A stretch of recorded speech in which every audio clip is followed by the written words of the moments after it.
Но то, что вот этот Алеша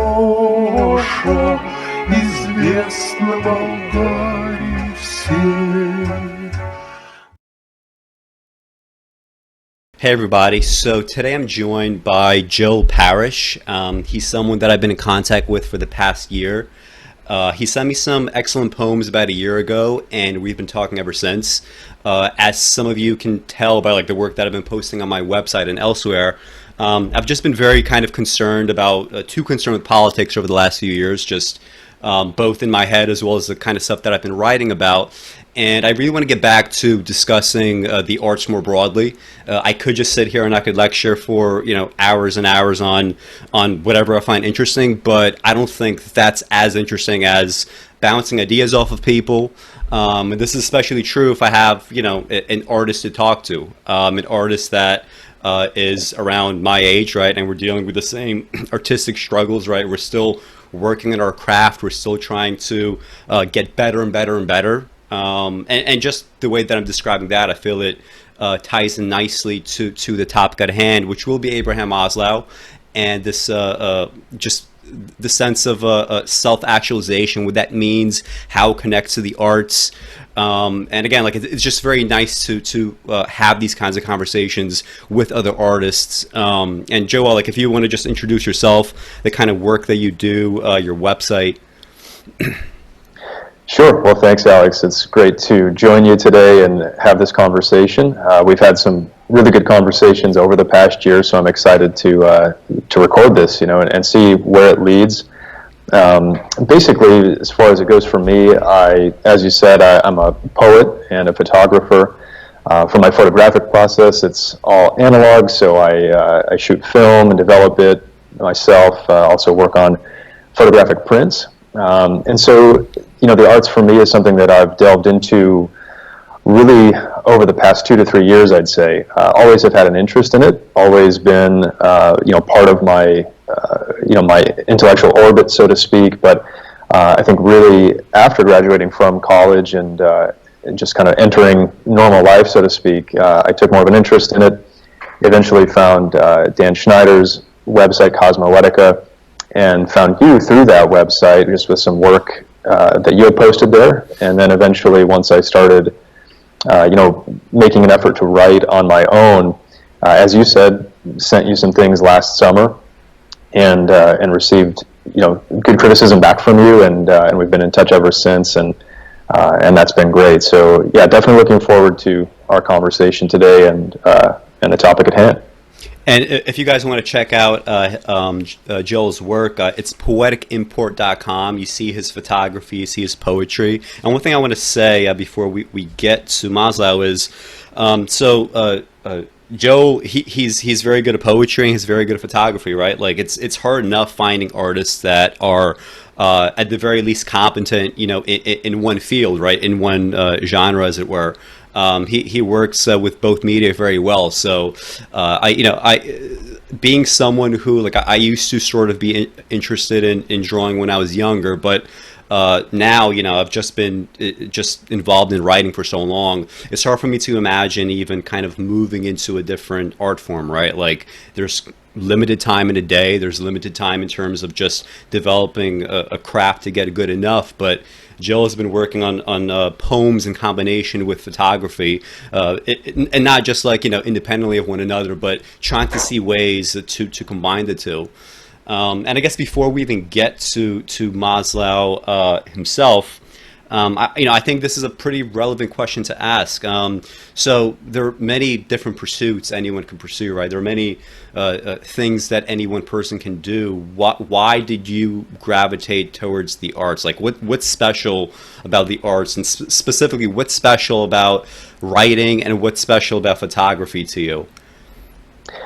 Yeah, it's a great question. So I think the gravitation eventually was this, it started as a feeling, and I think now I have a bit more of a framework to say that I can intellectualize it as well. But initially this feeling that there was something deeper about the communicative style of the arts, that there was something, occasionally in the best artworks that we have transcendent, that either portrayed reality in a better way, or potentially even augmented it in some way to bring the percipient to some kind of realization or relation in their own life. So that became very attractive to me over time, and I started to, rather than simply consume art, ask, could I produce art? Is this something that's within me?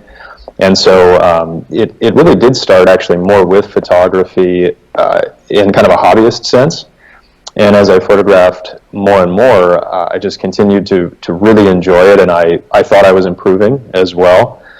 Still plenty of room to improve, of course, but that was satisfying. And then eventually, as I was reading more and more, literally one day, maybe 2.5 years ago, I just kind of reached this point where I thought, why not try to write a poem? What's the worst that could come of that? And I did, and it wasn't particularly good, but it also, I don't think, was terrible. And so, then from thereafter, I remember that feeling very distinctly, sitting in my living room, writing those thoughts down, and then crafting them into something. And it was, I would say, probably a peak experience. We'll talk about that, obviously, in the context of Maslow, but that spurred me on, and it's just stayed with me since.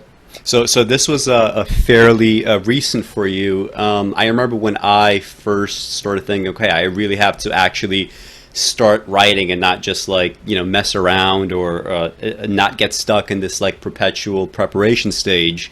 That happened to me when I was maybe about 20 years old. I also contacted Dan Schneider of Cosmoetica. Cosmoetica has really brought a lot of people together. A lot of people now that I consider friends. It's specifically through that website. And I think you and I think one of the affinities that we share, one of the things that we're able to bond over is, we don't have to take this so seriously, but I am what would be called a type 5 in the Enneagram, and so are you. And I remember when I was 17, 18 years old, I would just be looking for more poetry books, right? More novels, and not just poetry books and novels, but also criticism of poetry, criticism of prose. Just feeling okay, I have to just read as much as I can. I have to understand as much as I can before I could finally sit down and do this thing, which back then it was writing a poem, right, or writing a story. It took me, a pretty long time to make that transition, because I was already reading for years before I, thought that I could finally do this thing. And even, in other parts of my life, this kind of plays out in different ways, right?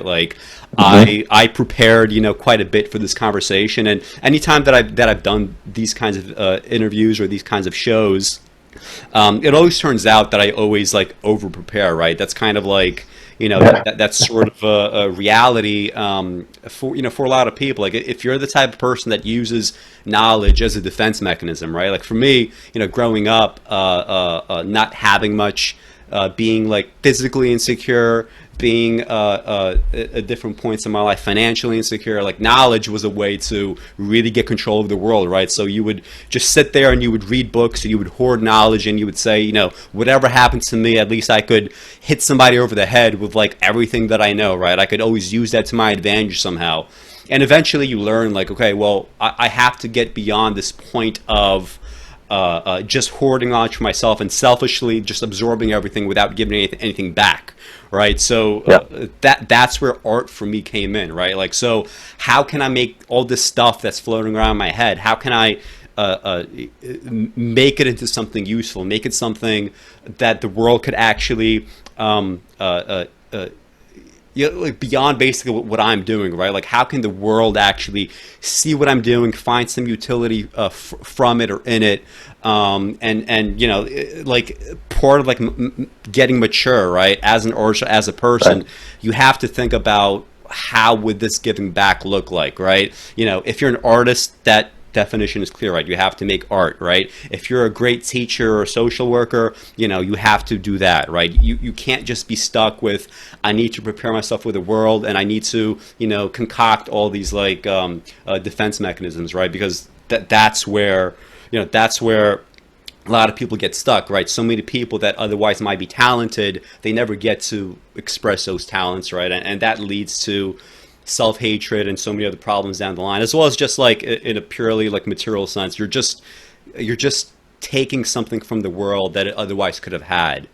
And Sure. maybe from here we could like directly get into Maslow. So before we even get to like definitions of art, maybe it could be a little bit later.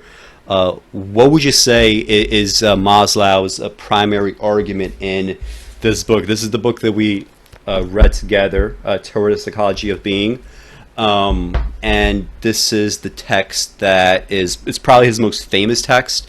It's the text that I think most deeply talks about self-actualization, or at least has the best summary, right? Because he touches on these ideas later on in his life. But what would you say is the main argument in this book? Sure. So to me, what it came down to is that all human beings have certain basic needs and desires. This is universal, and those need to be fulfilled in order for a foundation to be created upon which you can build toward a healthy and fulfilling life over time. So once those universal needs and desires are pretty well taken care of, you can move toward these higher goals. In Maslow's case, it's what he defines as self-actualization, and it's with this objective to create being or be cognition, as he defines it, as opposed to focusing on your deficiencies or your neuroses instead, and trying to maybe fix things and fix yourself. So this could manifest itself in more frequent peak experiences, in a more creative life, even just in an open architecture, in non-judgmental attitude in how you interact with yourself and with the world and with other people and your experience and the cosmos. So finally, I would say just in some instances, strongly self-actualizing people can make an important contribution. And this is what you just talked about a little bit, and I think you even get this sense over time and a responsibility that if you can contribute to the world's scientific knowledge or artistic endeavors or just generally its betterment in some way, you have a duty to strive toward that and to use your capacities.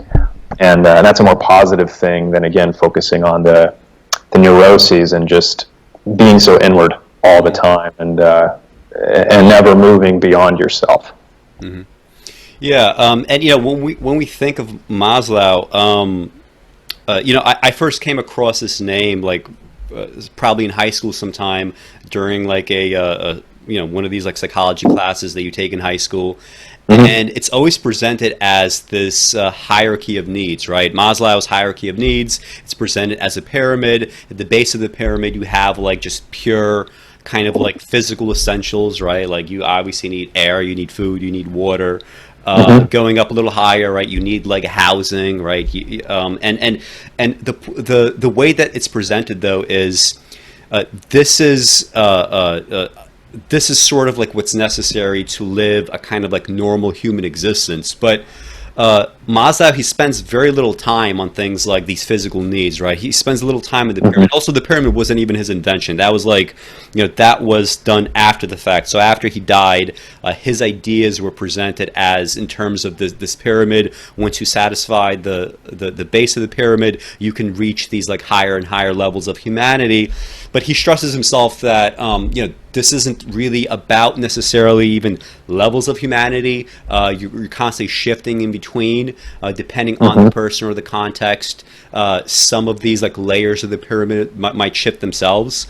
But most of his work and most of this book, it is about self-actualization. It is about peak experiences. It is about, how should you live your life in terms of figuring out what you're best at and what that means for you, not only in terms of like a moral imperative, right? Like an ethical obligation to do whatever, but also just how this ethical obligation plays out and plays into your own sense of health, right? Like, if you have it in you to be a great artist and you've written maybe like, a book or two or some stories, and then you suddenly stop, if that's the thing that you've demonstrated that you're best at, it's going to be a problem for you down the road, especially, by the time that you're, so old that you can't really get back into the swing of the arts. It's like a muscle, right? Like if you don't use it, you will lose it, and you will lose it easily.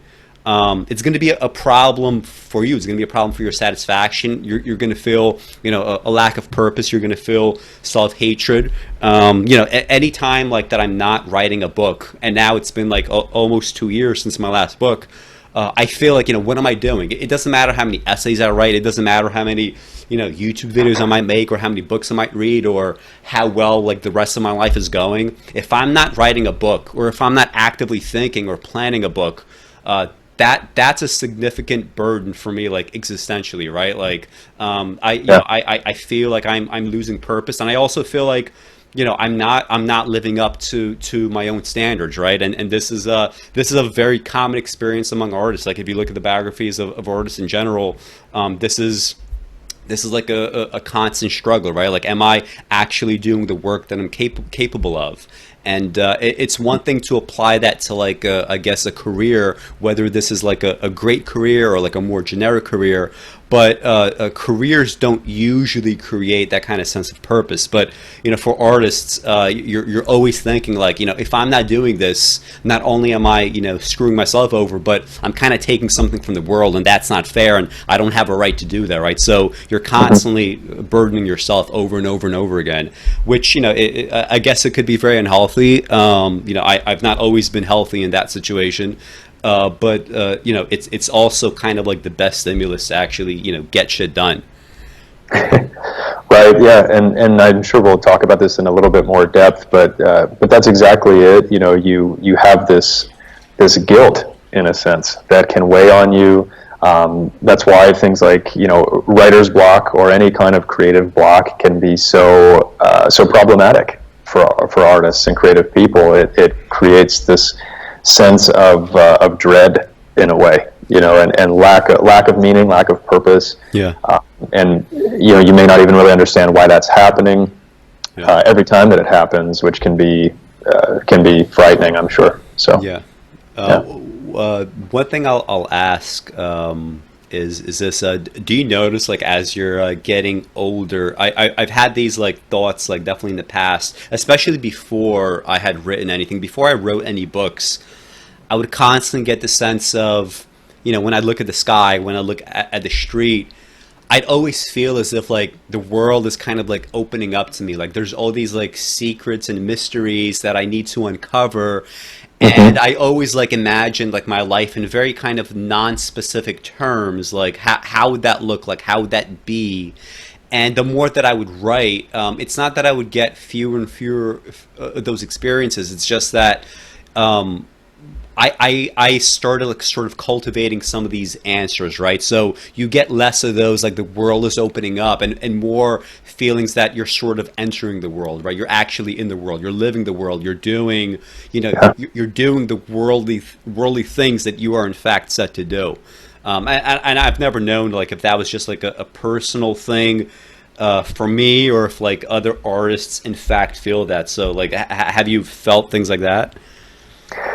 Yeah, I think that's a really good point. I would agree with that sentiment, and maybe it manifests differently for different people. I think you articulated it well, but there is that sense of even mystery or mysticism a little bit about the cosmos and the world at large, and that if you're really being true to yourself and doing the work you should do as an artist, you're going to try to turn up as many stones as you can and see what's underneath it. Not everyone's going to be worthwhile to pursue, but if you aren't doing that, you're missing it a bit. And so that's definitely the case. And I would argue too, the idea of peak experiences, or just generally being more self-actualized, leads to that feeling, that integration of yourself with the world. Yeah.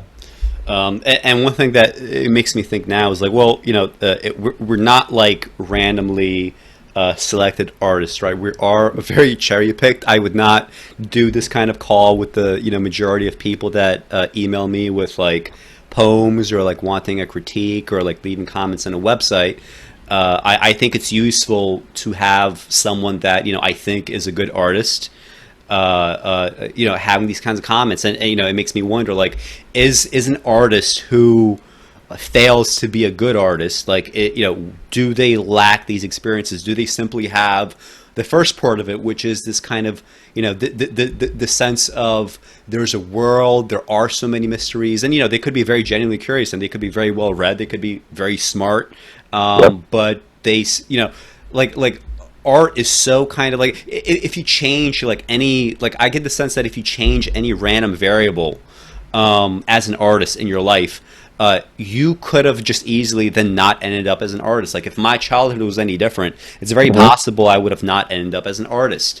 If I didn't discover some of the books that I randomly discovered as a 16-year-old, I probably would not have become an artist. If I had not discovered Cosmoetica, when I told this to Dan, he often disagrees, but I definitely get the sense that if I had not found some kind of blueprint for understanding the arts and finding a way to replicate that, I would have never made past the stage of like, okay, I'm a smart, curious person. I have a variety of interests, but none of that would ever have been leveraged to actually making something that's like artistically worthwhile. Right. So, I'm just wondering, like, to what extent are people who want to be artists but never quite get there, are they still kind of like forever stuck in the stage of, I'm not in the world, I'm never in the world, I just see these mysteries, and these mysteries never crystallize into an answer, right? Like, they never form into anything that's coherent. So. Sure. Yeah. Well, and to comment on that, so I have a couple thoughts. First of all, I think you're right in terms of, your environment playing a role in eventually leading it to becoming an artist. I certainly have. I could probably go, blow for blow with you, right, on this book or this moment or this teacher or what have you, being influential. And so there's an element of luck, right, in a way. I mean, you and I have talked about this before, the luck factor in life. But at the same time, I think if you're constantly searching and seeking and getting a better filtration system for what's going to help you and what you can cast aside, then you do hone yourself into the kind of person that could become a good or great artist. So that's the effortful piece of it that you really have to continue working at. I'm sure there are plenty of folks who it's much easier to sit in the armchair or sit on the sidelines, right? And, well, I probably could do that if I wanted to, but unless it actually plays out in your reality, it's not going to be worthwhile. It's not going to be fulfilling. So I think that also plays into another topic I'm sure we'll talk about here in a little bit, but the fear that Maslow describes when you discover probably first that you even have this sort of lens through which you view the world. That's step one. And then step two, to then discover whether you have any talent to make that mean something to anyone other than you and actually communicate your ideas. Yeah. I have a lot to say specifically about the fear. Like, I'm sure we can get into, what was happening in our heads, in our lives when we first started, not just making the discovery that we have some talent that we could show the rest of the world, but also, what that really would mean for our lives, and how might the arts and being artists, how could that damage us? Because there's definitely so many risks there. And we'll get into that, but I think it's important to have this definition in place, because when all of this just sounds so like condescending and silly, but like when the laity, right, like when non-artists think of like great art or like defining art, they probably have a fairly different definition than the one that I'm working with, or the one that you're working with. And for the show notes for this for this show, so this is what I wrote. So like thinking about how would I define art? How would I present it to an audience that maybe might be like on the fence and might come around to like my definition and my ideas? how would I present this in like the shortest way possible? And this is what I came up with. Art is the communication of ideas with an emphasis on how.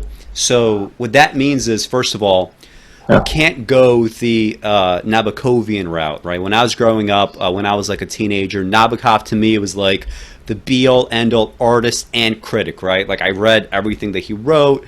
I was really into his like points of view. Some of them I didn't totally understand, but he was always like anti-idea. He said like, the second you put ideas or start talking about ideas in your art, that's when you know that you're about to hurt your art. And I think he had a very limited point there in the sense that we have writers like Albert Camus who write books like The Plague, and I was like recently trying to reread this thing, and like all that book is, it's a philosophical tract that's masquerading as a novel. It's not a novel. It's just it's just like somebody's ideas, and he's like, okay, how can I like write some fairly like cardboard cutout characters and put into their mouths like my personal opinions about the world, right? How can I turn them into like repositories for myself? Which is a danger, right? That's not what art is, right? Like you need to have in a novel, you need to have actual characters. Now, really skilled writers can sort of avoid that. There are ways that you could use cliches or even cardboard cutouts in a way that makes sense. Like some of Vonnegut's characters, I wouldn't really consider them fully human, but they're so kind of caricatured in some senses, and they fulfill such a different function that it's okay, right? Because he's busy working on those other functions. So, but so for Nabokov to say that, like the most charitable interpretation of that idea is that, right? It's don't lard your books or your poetry with so many ideas that you forget that there's an actual craft involved, right? But when you kind of like mature and you like read more books, you do understand that, okay, there is craft obviously, but you can't just do craft for craft's sake, right? You need to actually say something. A paragraph has to have meaning, a line has to have meaning, multiple lines need to have meaning, and they need to be discussing something. And a truly excellent writer in terms of craft could get away with like really like cliched, silly, over the top, or even fucked up ideas.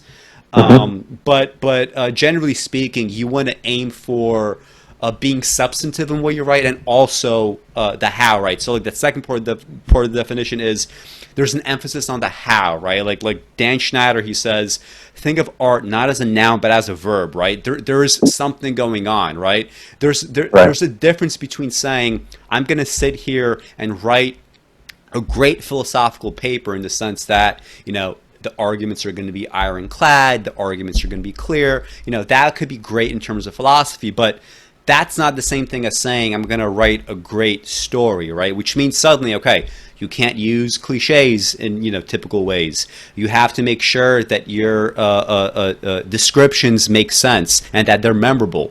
You have to make sure that characters are realistic, right, and they're fully fleshed out. So when I think about art, right, it's a combination of both those things. You have the ideas, but the emphasis is not so much on the ideas. The emphasis is on the how of these ideas, right? How can you put these ideas forward in a way that people, really, truly remember?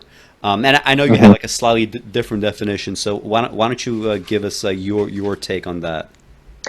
Yeah, I will give my definition in just a second. It is similar to yours, slightly different, but I think you pinned it right as you're talking about Camus and that idea. And my first thought in terms of the types of character you were describing was humor.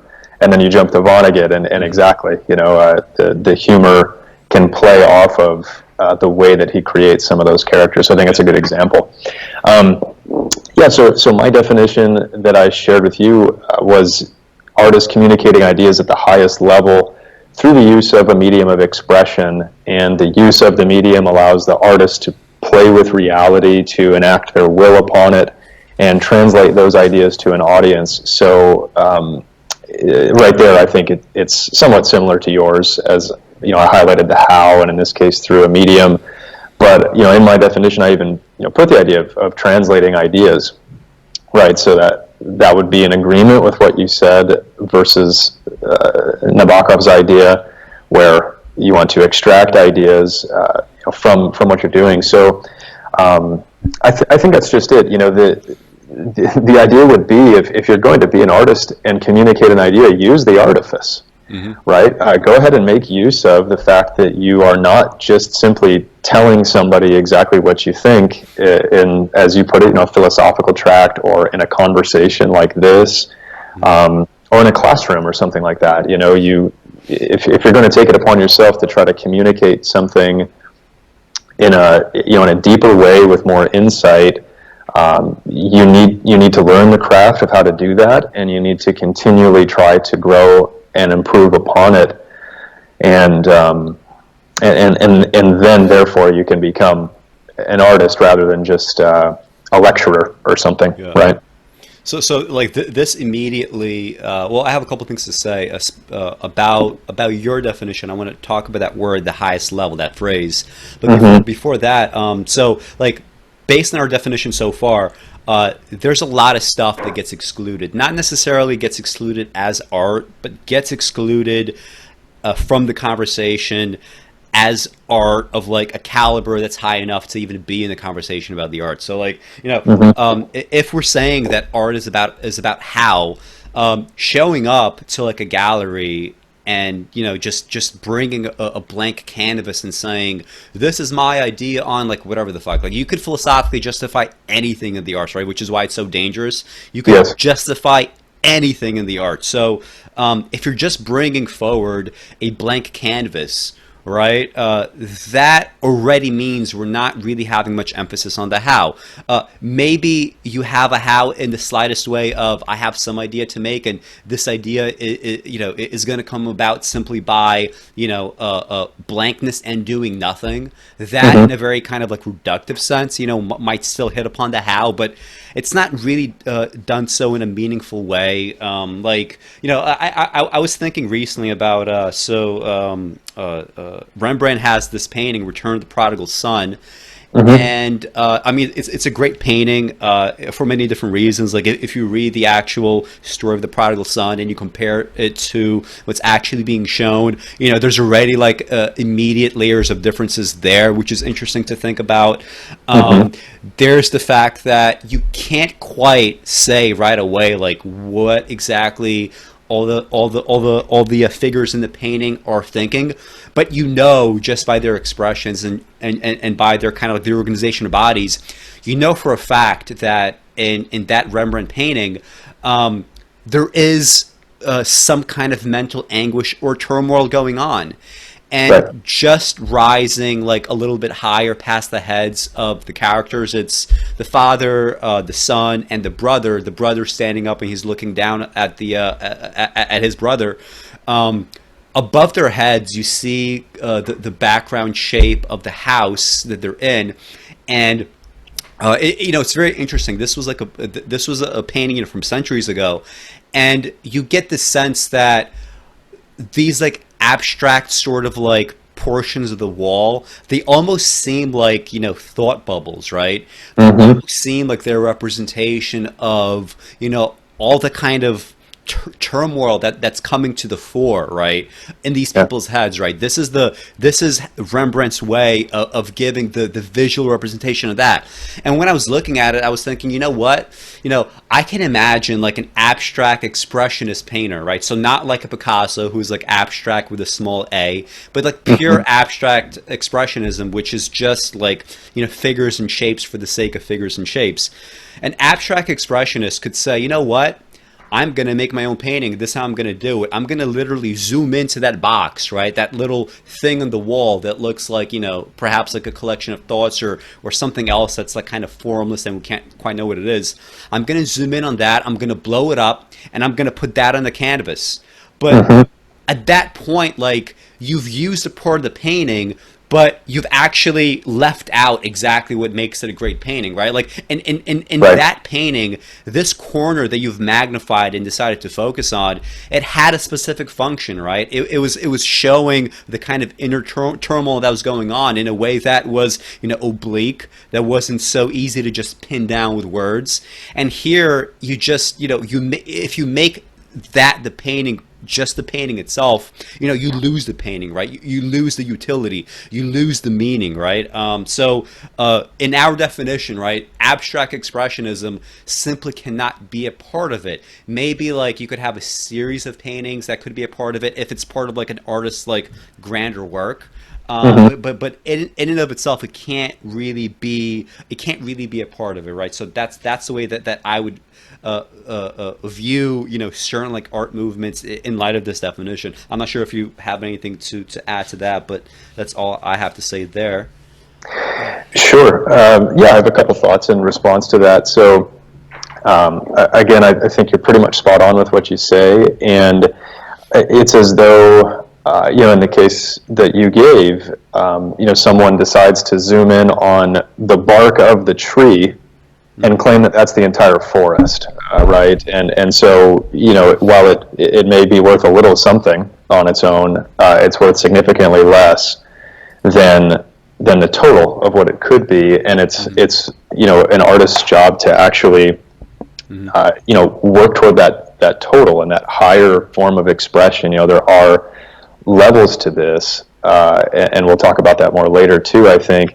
I would say even Maslow himself would talk about, and he addresses this at one point, and maybe later I'll have the actual pull quote from the book, but he talks about how you have to be prepared to understand that not everything that feels like a moment of insight actually is. Yes. Or even if it is, it still needs to be hammered away at until it actually communicates something. And so your example of the vast preponderance of Abek's painting is that it's something that just has simply not been refined in any way other than maybe a gut feeling that green and red and blue together on this canvas would look kind of pleasing or something, right? And then part of my argument, I made these comments to you when we were exchanging ideas before today, would even be, artists are just as capable of trying to use what they're doing to gratify those deficiency needs, right? So if someone's going to get adulation and praise for claiming to be deep and insightful, but really doesn't have to put much effort in and can just paint a canvas, green and red, that feels good, right? And then if you get reinforced with these deficiency kind of needs, and then all of a sudden you don't want to displace yourself from the peak or the pinnacle that you've reached or feel like you have, you're going to keep creating that art, right? And unless you have the moment of insight and that intrinsic guilt seeps in to the point where you say, I know that I'm actually being fraudulent here, you're not going to push your boundaries at all and remain stuck in kind of that endless cycle. So those are my main thoughts. Maybe one other one, this might not be the greatest example, but one thing that was coming to mind when you talked about the blank canvas right out of the gate, or them just claiming that represents nothingness, or its ideas about nothingness or something. You can still, and Dan has talked about this before, in a number of essays on his site. If you're going to take on nothing, you can still do something like that pretty well and make it a good artwork, right? So the artwork that came to mind for me was Bela Tarr's film, The Turin Horse. Yeah. Where there's not much that happens. Hardly anything. It doesn't feel like, I forget how long, I think it's like a 3-hour film, maybe a little bit longer or shorter, but it definitely does not feel like a 3-hour film. Like, and maybe you could answer this. Like, I haven't really thought about it because I've only seen the film once. I should probably watch it again. But I remember when I saw it, this was 10 years ago, and I still remember it. Like 10 years ago, it's a film where more or less nothing happens in the sense that it's a family, they're sitting together, they're poor, they're eating potatoes for dinner. But you're very captivated by all those like individual emotions. You know, the act of like, I remember how he would cut open the potato and how it would be like steaming, right? Yes. And I remember thinking, you know, is this really enough? Like, this is hard, you know, like physical labor. Is this really enough to sustain them? I remember how the potato was looking on his beard, and you know, these details just stay with you. And I mean, if we're on the subject of the Turin horse, why do you think that those details that I think like to the average person, like they would be very boring? Why, like, what is it about that, and what is it about good art in general that could make the prosaic, you know, like more or less uplift itself, right? But this is always, you know, as a result of the artist, but it seems as if it's uplifting itself to something that's not boring. Sure. So I think it's a very good question. To some extent, I think that what plays upon you when you're watching a film like that is the artist's sleight of hand. You know, Tarr is a good enough artist that there are ideas being enacted upon you that you don't even necessarily realize until later, maybe when you're reflecting upon it. But it's things like the camera angles. It's a decision to have the entire film be in just black and white, to probably even add to the bleak feel of it in certain ways. And it is these moments that every human being has in their life, right? So even though it's banal, the way in which it's portrayed, and my initial feelings are, I remember the exact scenes you're talking about, you know, with the potato and these kind of like tiny little details, which are great, but also even the tension between the two main characters, where for a long time I didn't really know. I mean, you can sort of figure out what their relationship is, but you don't know for sure, and there's this tension and this build of like, is one of them going to murder the other one or something? You know, like it's making you ask these kind of questions because we've all had moments in life where there's tension between yourself and another person, and by leaving some things ambiguous in the way that it's framed up, it does make you wonder about what's going on there, even though almost nothing is actually going on. So it is the use of the medium, right? And it's the artist communicating those ideas. I do think you also have to have the predisposition to sit through that in a way, right? You know, it's not going to appeal to everybody, but that's probably part of the point too. So. Yeah, and I mean, all of that. It's difficult, right? It's difficult for the viewer in some ways. It's difficult for the artist, obviously, right? Like it's hard to do, and it's also a very rare occurrence, right? Like if you think conceptually, you know, let me describe this film I want to do. I'm gonna call the Turin horse, and I'm gonna, you know, it's gonna look like the following, and we list all those elements. Like that doesn't sound very promising, but the point is, it could be exceptionally promising in the right hands. And you know, so before we get like too into the weeds of all these other topics, again, this is about Maslow. We have so I have this quote that's going to tie into this. Is going to tie into ABEX in general and what we've been discussing. So from Towards a Psychology of Being. So he's talking about like, you know, growth, right? Like if you're constantly given like circumstances in life that allow you to either grow or to regress or to, you know, just kind of stay where you are, why do people so constantly, right, so frequently make this choice to either regress or to stay where they stay? Like, why is growth so difficult? So this is the way that Maslow characterizes it. Why is it so hard and painful for some to grow forward? Here we must become aware of the power of ungratified deficiency needs, of the attractions of safety and security, of the functions of defense and protection against pain, fear, loss, and threat, of the need for courage in order to grow ahead. Every human being has both sets of forces within him. One set clings to safety and defensiveness out of fear, tending to regress backward, hanging onto the past, and the other set of forces impels him forward toward wholeness of self and uniqueness of self, toward the full functioning of all his capacities. We grow forward when the delights of growth and anxieties of safety are greater than the anxieties of growth and the delights of safety. And I mean, this to me just captures kind of like, so much of the artistic project, like for any artist, right? With any book that you write, you always want to do something different. There's no point in writing the same book 5 times over. The only reason you would write the same book 5 times over is either you in fact have nothing else to say, or more likely is the case, you are just scared of what's going to happen if you branch out. Like, it's much better to get as many failures as you can out of the way first, especially as a young person, right?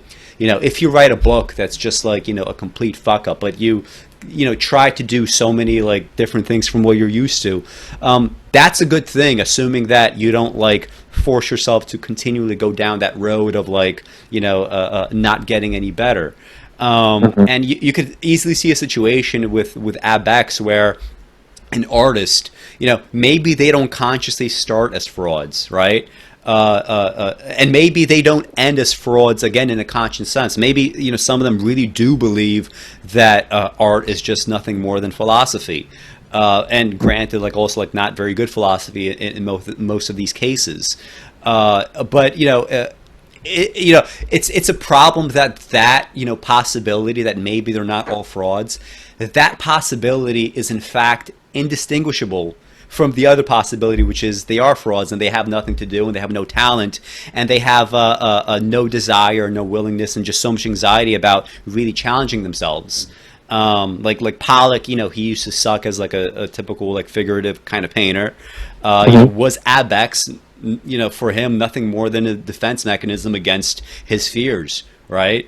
And the fact that you can't, like, you literally can't say that no, it has to be something else. The fact that is such an obvious and clear possibility, that's a problem for abstract expressionism, right? Like, if the product of Abex can be just fully defined as nothing more than just a bunch of people's like neuroses and inability to grow, if that's like a capable definition, and if Occam's razor says that is sufficient, that's a problem for the art form. You can't say that even about like overrated works of art like the Mona Lisa. You can't say that about the Mona Lisa. You can't say that is a product obviously of like deficiency needs, right?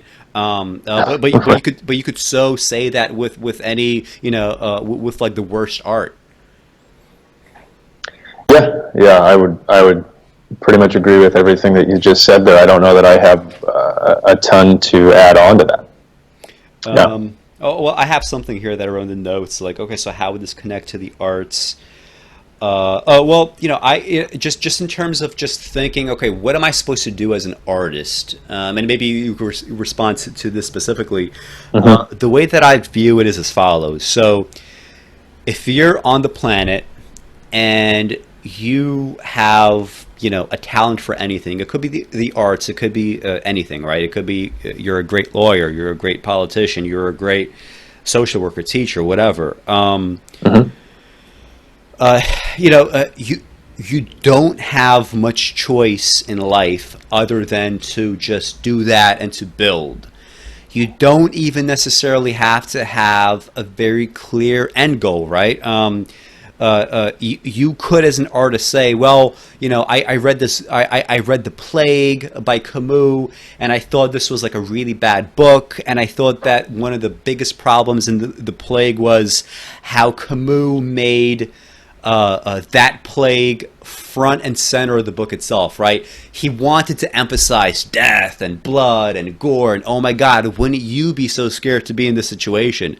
But that doesn't strike me as a very like artistic thing, in the sense that like most of the tension, like most of the poetic tension in life would be in all the surroundings. Like, it wouldn't be like the blood and somebody dying and your fear of that. It would be the tension in you're walking down the street, right? And you have to keep a bigger distance than you otherwise would. You have to put on a mask. You have to worry about where you're going and who you're around. What if, you see somebody, on the street that you're very interested in and you feel like a romantic pull? Are you going to risk coming up and speaking to this person, knowing that you might, get Camus' plague and die?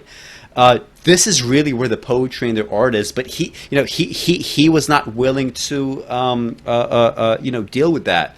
So when I'm writing, like I'm working on or I'm planning on a new novel now, I'm going to start it in the next couple of weeks.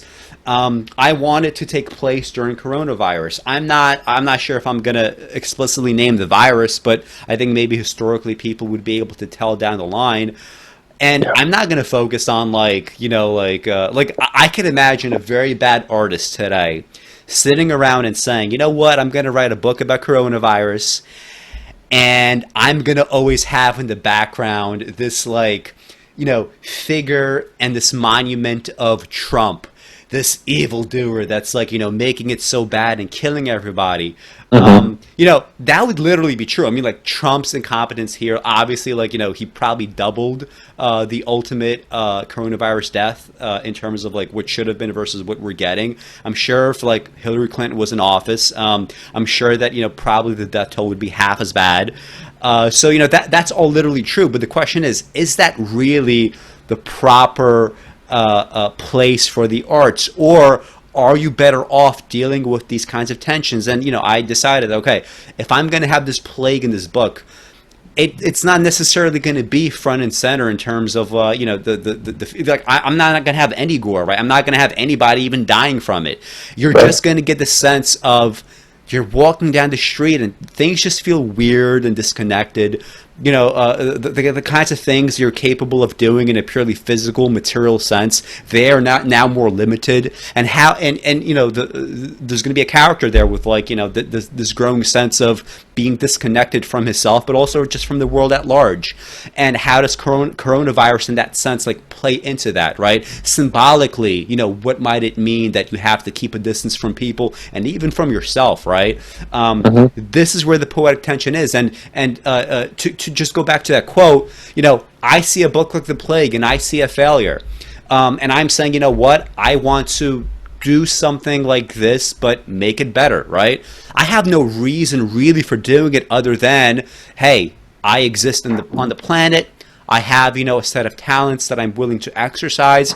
I have nothing to do but to, in fact, exercise that, right? There's literally nothing else, right? There is no other goal. I can't say that this is going to lead necessarily to a better world. I think hopefully it will. I hope that, every piece of great art in the world in some way, big or small, leads to a good outcome in some way.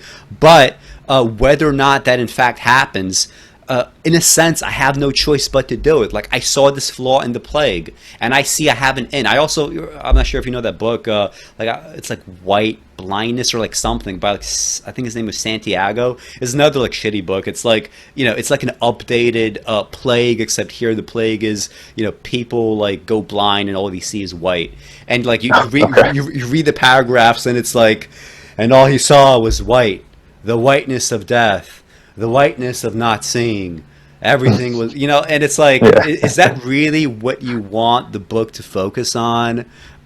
So I see these niches, and what else can I do but fill some niche that I see that makes itself available to me? Like life just makes, especially the arts, they make so many opportunities available for you as long as you're paying attention to life. If you're a curious person and you have artistic talent and you actually work at it, you probably will succeed in that sense, right? All these opportunities open up. So it just in terms of that quote, you have to see these opportunities and you have to challenge yourself. You can't just say, okay, Camus did it this way, and I guess that's all that you could do with The Plague, right? It's really scary to tackle this topic, because how am I going to tackle it if I'm just going to end up looking like Camus, right? You can't think like that. You have to go with it. If it sounds like a good idea and you feel like you can make it work, you have to not only do it, but you have to then keep thinking I'm doing a good thing, and I'm going to defend it when it's done. I'm not sure if like if you had like similar situations in your life where you were like, let me work on this this deficiency need that I see in the world, right? Let me take that deficiency need in the world and let me turn it around into something useful for me that I could give back, and the world no longer would have this like gaping fucking hole. Like when you think of like plague books, they're mostly shit because they focus too much on the wrong things, and that's a gap in the world, a deficiency that needs to be filled. Mm-hmm.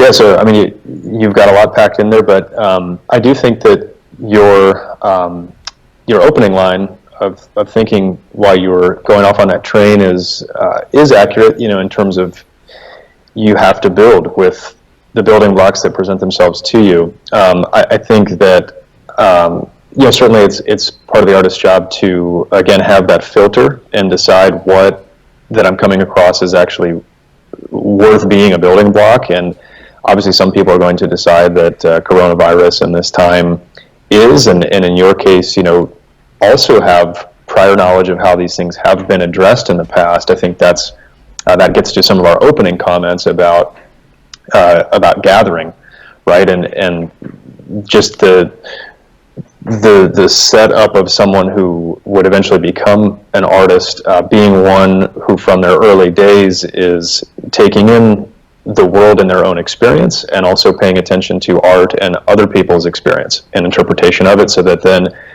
you even have the knowledge that you do of something pre-existing that you could maybe improve upon, right? A lot of people, I'm sure, don't have that, right? And therefore it is just going to be this kind of shallow wading pool that they're working with of COVID's happening.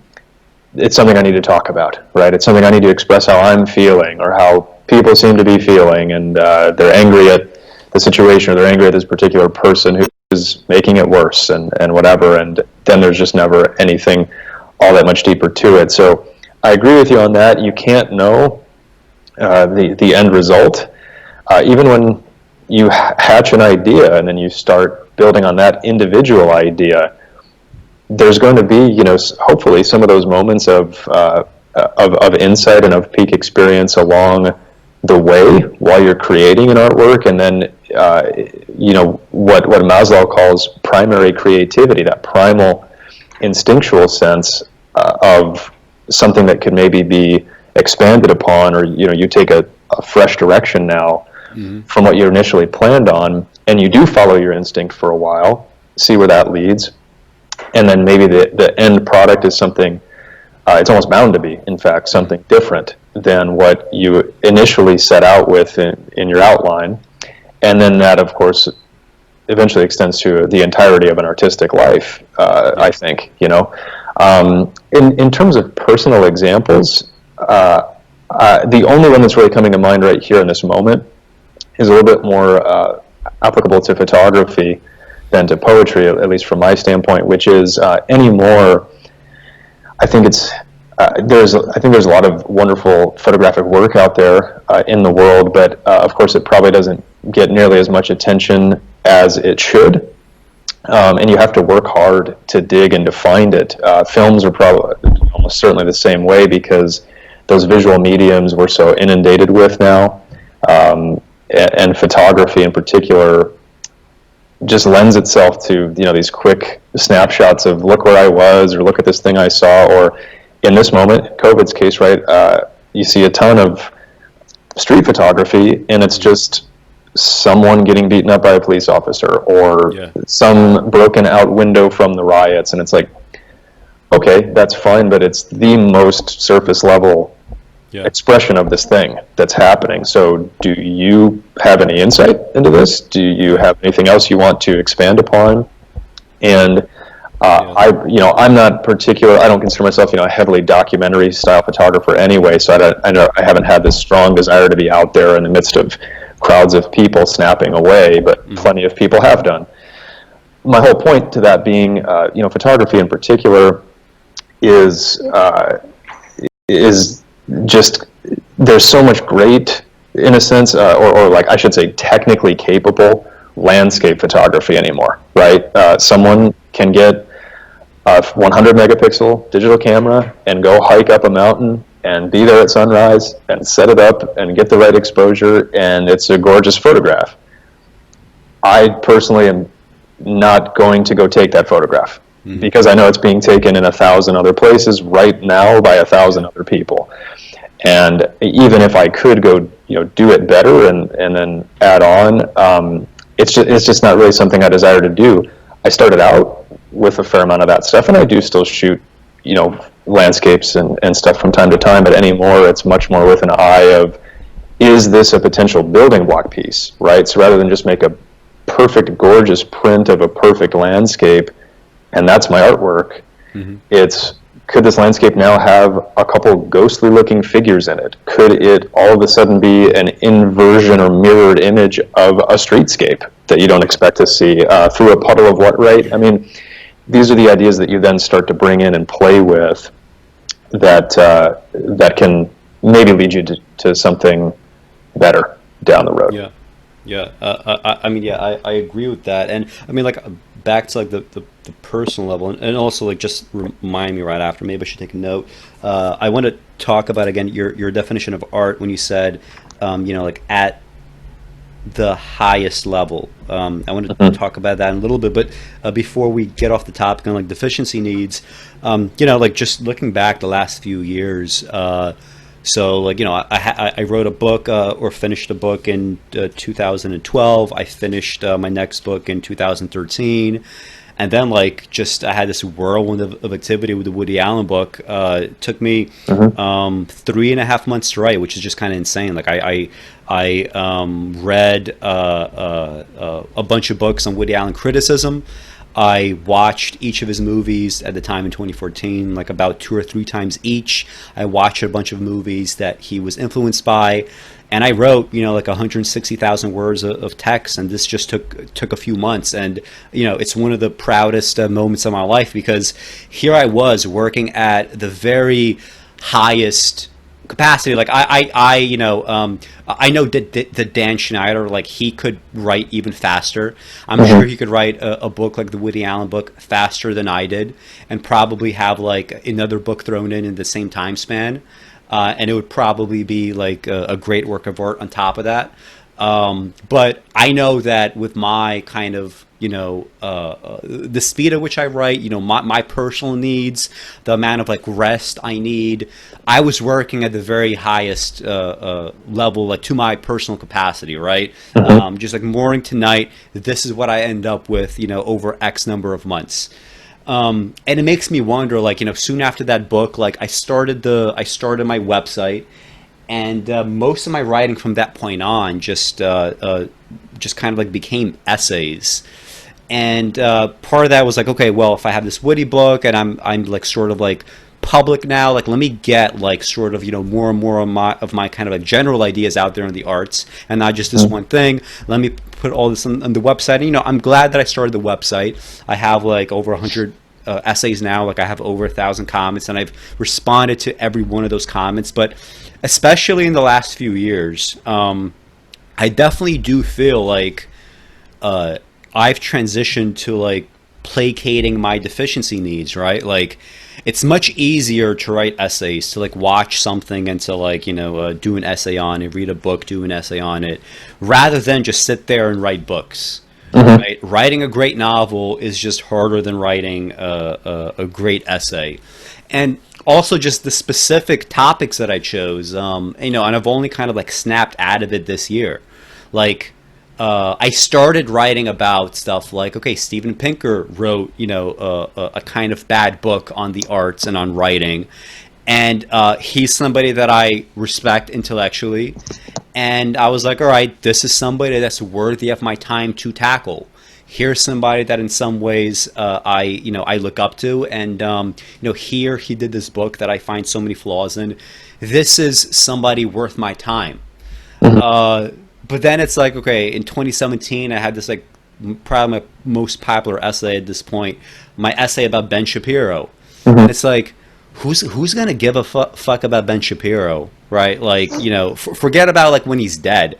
Imagine like 20 years from now, how many new shiny conservative like like fughead reactionary shiny objects are going to be out there at that point, right? We're going to get something new. Like Ben Shapiro is going to be old, right? He's not going to be like the fast talker that people that don't read anything could look up to and say like, oh yeah, he's really making a lot of sense. But I spent a lot of time not only on that essay, but I spent a lot of time responding to all the critiques. And I get it, like on some level, like it's useful, right? Like there are people in the comments that say, hey, look, this essay like really made me like look differently on Ben Shapiro. Then when I saw all the comments that you answered, like anybody that had an argument you had an answer for, that changed my life politically. I became a liberal after reading your responses because I saw no good responses to that. So it's useful. I'm glad that there are people out there that don't go the wrong road, like politically speaking. But I can imagine there's many people out there that could do that specific thing as well as I can, like let's write an essay like debunking Ben Shapiro, and let's spend like hours and hours and hours and hours like responding to all the comments. There are many people in the world I think that could do that, right? There's also many people in the world that could do like that Coleman Hughes essay I did. So Coleman Hughes is like this other guy, another like a complete fucking loser, right? Like terrible writer, terrible ideas, just a very poor understanding of anything. Like he's not really worth my time. But if I'm picking these targets, I think that does say something about me psychologically. There's something about me in the last few years that must have gotten insecure, right? Or feeling like, maybe I'm not good enough, or feeling like this stuff is too hard. Let me coast on by getting like, popular with these like essays on these people that don't matter. Because ultimately, like, I don't want to write about these people. Ultimately, I want these people to be a footnote to my life. I want, I think the ultimate revenge on morons that are harming the world, right? Like people like Coleman Hughes, people like Glenn Lowry, the ultimate revenge is make them a footnote to your own life, right? And the only way you could do that is not by continuing writing about them, because nobody's going to care about them, so therefore nobody's going to care about the work that you did about them. You have to do something worthwhile in a broader sense, right? You have to, if you're capable of writing great novels, write these great novels. If you're capable of writing great essays on topics that have nothing to do with these like kind of like low-hanging fruit, do that, right? So I've read this Maslow book like 10 years ago, but just rereading it now, it made me really kind of wonder, like, hey, like there is something going on in my life in the last few years that that I feel like I'm losing direction, right? That I'm feeling like I'm too scared to go forward. I'm too scared to deal with the hardest part of my life, which is the arts, right? The arts will always be the hardest part of your life, right? That kind of growth, like. You're working, you're home, you ate dinner at 7 p.m. Do you go upstairs and hang out with your wife, or do you go downstairs into your office and work on the novel until 11? You have to go to sleep right after that because you got to wake up, and you got to do your work again. These are hard choices to make, and you have to sacrifice a lot. And I feel like I've sacrificed a lot less in the last few years, and I feel like I've cheapened myself. I feel like I've, in some ways, like this sounds like melodramatic, but I almost feel ashamed, right, that I even talked about Ben Shapiro or even talked about Coleman Hughes. Like, they're not fucking worth my time. Like, I'm not, somebody else could handle that, right? Like, I should be doing something else. And if I could only do, like, the Coleman Hughes stuff or the whatever, like, fine, maybe I could do that. But clearly I am responding to some kind of insecurity, right? That's forcing me to, like, just obsess over nothing, right? Over stuff that it just doesn't matter, right? Look at the people on the Dick Cavett show, like all these talking heads from the 60s and 70s. I know the political stuff, like all these people are just like nobodies now, but I was watching a Dick Cavett episode, like half an hour between two critics, right? They were two critics, not even like a novelist or anything, and they're just like trying to one up each other, and they're not clever, they're not funny, like it's just boring to watch, and I don't even know who these people are. There's it just doesn't matter, and you have to constantly remember that whatever you're doing in life, like you have only a short life. You can't get you can't allow like the tidal wave of life to like just sweep you up and carry you along, and you have like no agency in that situation. You always have to do what your calling is. You can't waste your time. And anyway, that was pretty long. So like, well, I mean, but I'm sure you've had like similar experiences, right? Like I'm sure that you've been in situations where, these deficiencies are coming to the fore, and you think like it would be so much easier if, and you could just fill in the blank with something that is not art, right? Something that is easy and something that is beneath you, right? Something that is beneath your time and beneath what you should be contributing to the world. Mm-hmm. Yeah, so a couple thoughts in response to that. First of all, I think the sheer, fact that you're sitting here with me talking about this, and these are obviously things that you've thought about pretty extensively for yourself and in your own life, is different right out of the gate. Yeah. Right? Most people would not do that. I think that they would feel as though, let's continue on this path, your Hughes essay and Shapiro essay and some of the other political ones that you've written were incredibly valuable and a peak thing for them. And they absolutely should have done it. And, then engaged with everything that came after. So simply even having that disposition, to sit there and criticize yourself, is unique, and I think is the hallmark of someone who is clearly doing that in everything they do in their life. So while it's hard, I'm sure it doesn't feel good in a way, it's still probably a good thing in general. I can relate to that. I mean, the old kind of canard that no one's harder on us than ourselves, or maybe even shouldn't be, right? I mean, you have to be your own driver, your own prime mover. Maslow talks about that a little bit in the book. So that's one thought. Another would be that on the same chain that we've been on maybe for a few minutes now, where all you can do is build.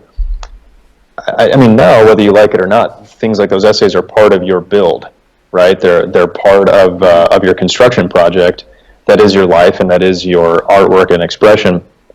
And so maybe my encouragement to you is in a sense, maybe they're not such a waste. Maybe 15 years from now, when you're a more mature, better artist, you go back to those essays again, and there's something in there that can work in a book you're doing, or you make them a character, or a caricature of them as a character or something, right? And the only reason that can even happen, and they become a key part of this great artwork you produce, is because you had an exchange with it earlier in your life. I'm just kind of riffing here, but you know what I mean, right? So it's not as though it's completely cast aside and useless. Maybe you're feeling that right now for whatever reason, or that you should have never done it. But I don't know that that's necessarily true. Your self-reflection and ability to say, maybe that's just me gratifying, decognition or deficiency needs or whatever, again, I think is unique. And so therefore, I guess in a sense, I applaud you for it, even if that sounds strange. But yeah, I definitely feel that. And there's this low-level anxiety, that can just kind of pervade your life. And again, it comes back to Maslow's intrinsic guilt idea. It never goes away, It never goes away. And again, my speculation would be that this is probably something that a lot of people feel in life in some way, right? If you're a parent, low-level anxiety that you're not doing enough for your children, or your spouse or your family. And so then you're going to manifest that by accelerating your career and earning more money, whatever. Could take on any number of different forms. But if you're a creative person, if you're an artist, it is that constant voice of like, if I'm doing anything else, literally sometimes it's hard to enjoy life, because you're sitting there thinking, is this something that's translatable? Is this a seed? Is this something that I'm interacting with that can or should be an artwork or a piece of one? And then if I don't eventually start working on that, I'm a failure and I suck, and all I'm doing is just sleepwalking through my life or something, not doing what I should be doing. And and Maslow talks about that as well early on. I think it's even maybe in the introduction, where he speaks about even from ages ago, humans having a word for this feeling. I think it was accide, or a Latin word or something, for that feeling of wasting your life, not doing what you should be doing.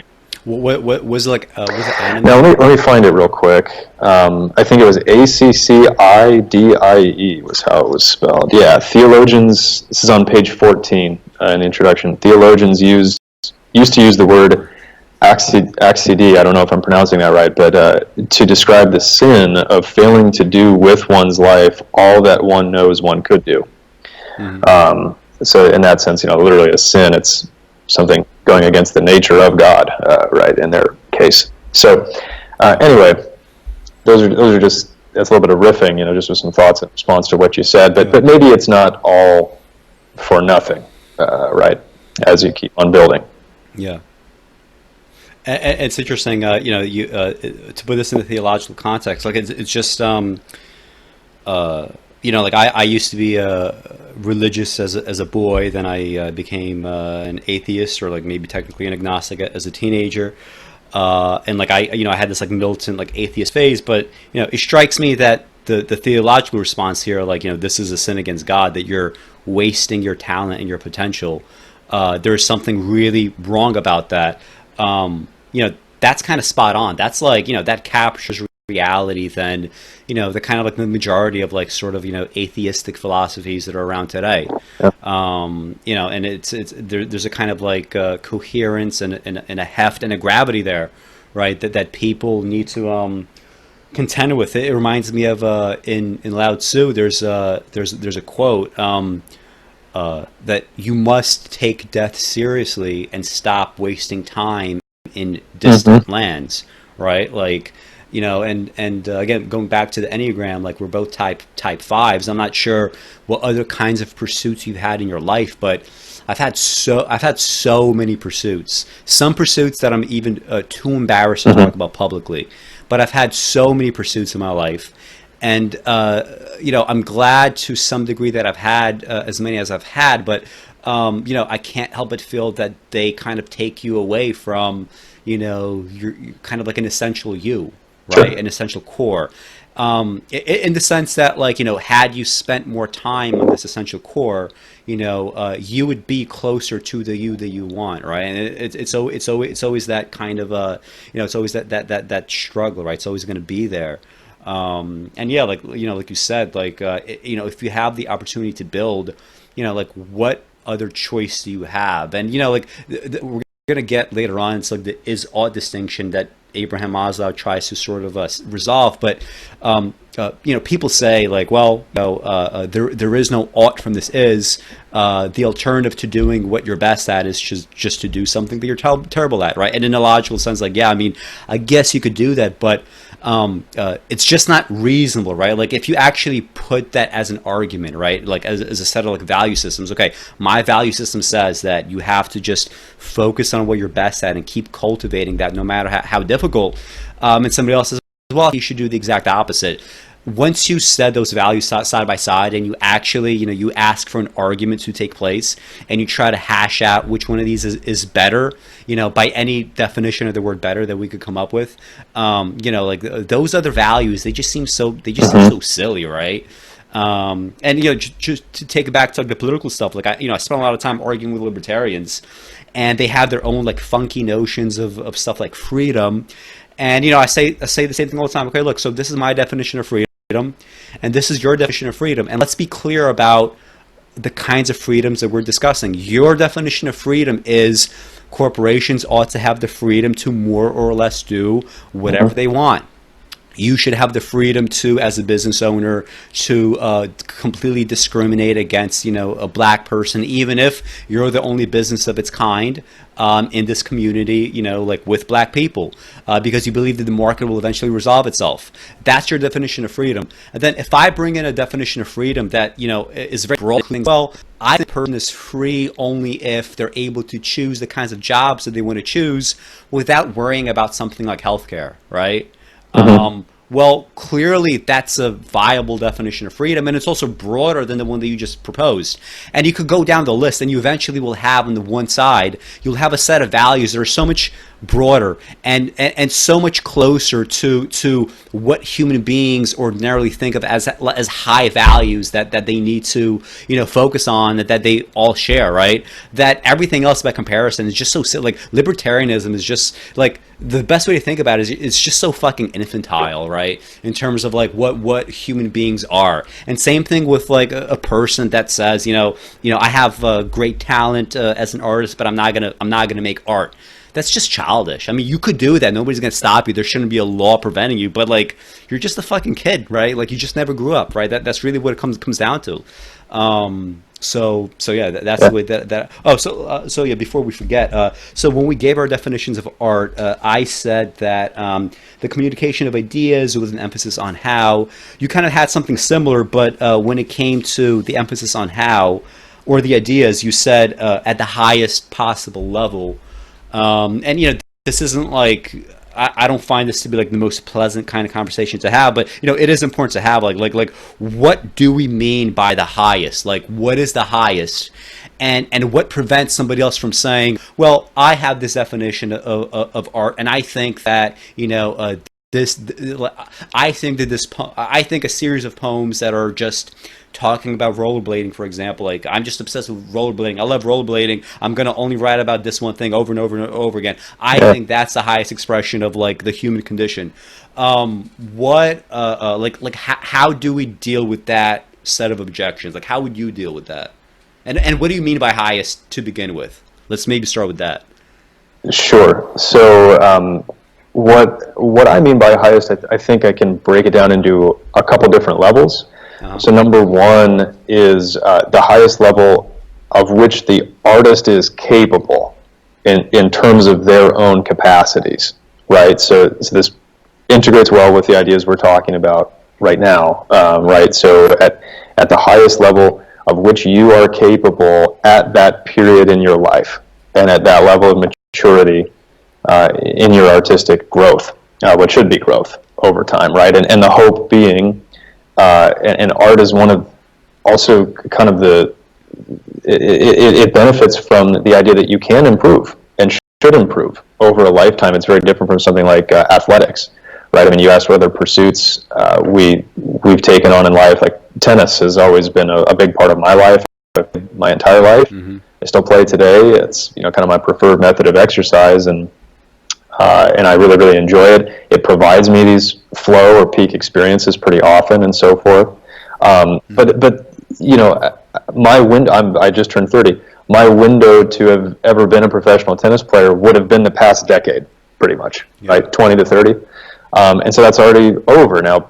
People are playing longer these days, whatever. But you know what I'm saying?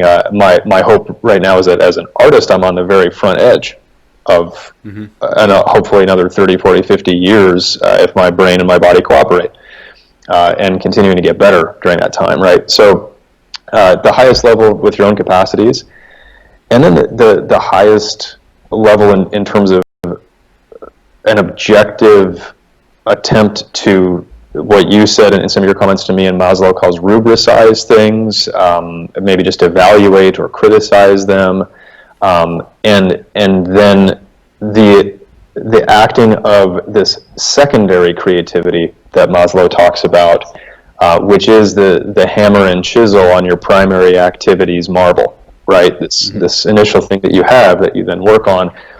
And I don't know that I can articulate it incredibly well in this moment, other than this, which is, it seems to me that over time, you and I have talked about this, other people have talked about it, time being the great leveler, that humanity kind of has this built-in sense of what's actually good, right? What at least has a crack at ending up on a gallery wall, or as part of the Criterion collection for films, or it's not that every one of them is great, but you know what I mean, right? Fast and Furious 8 isn't going to be in that collection.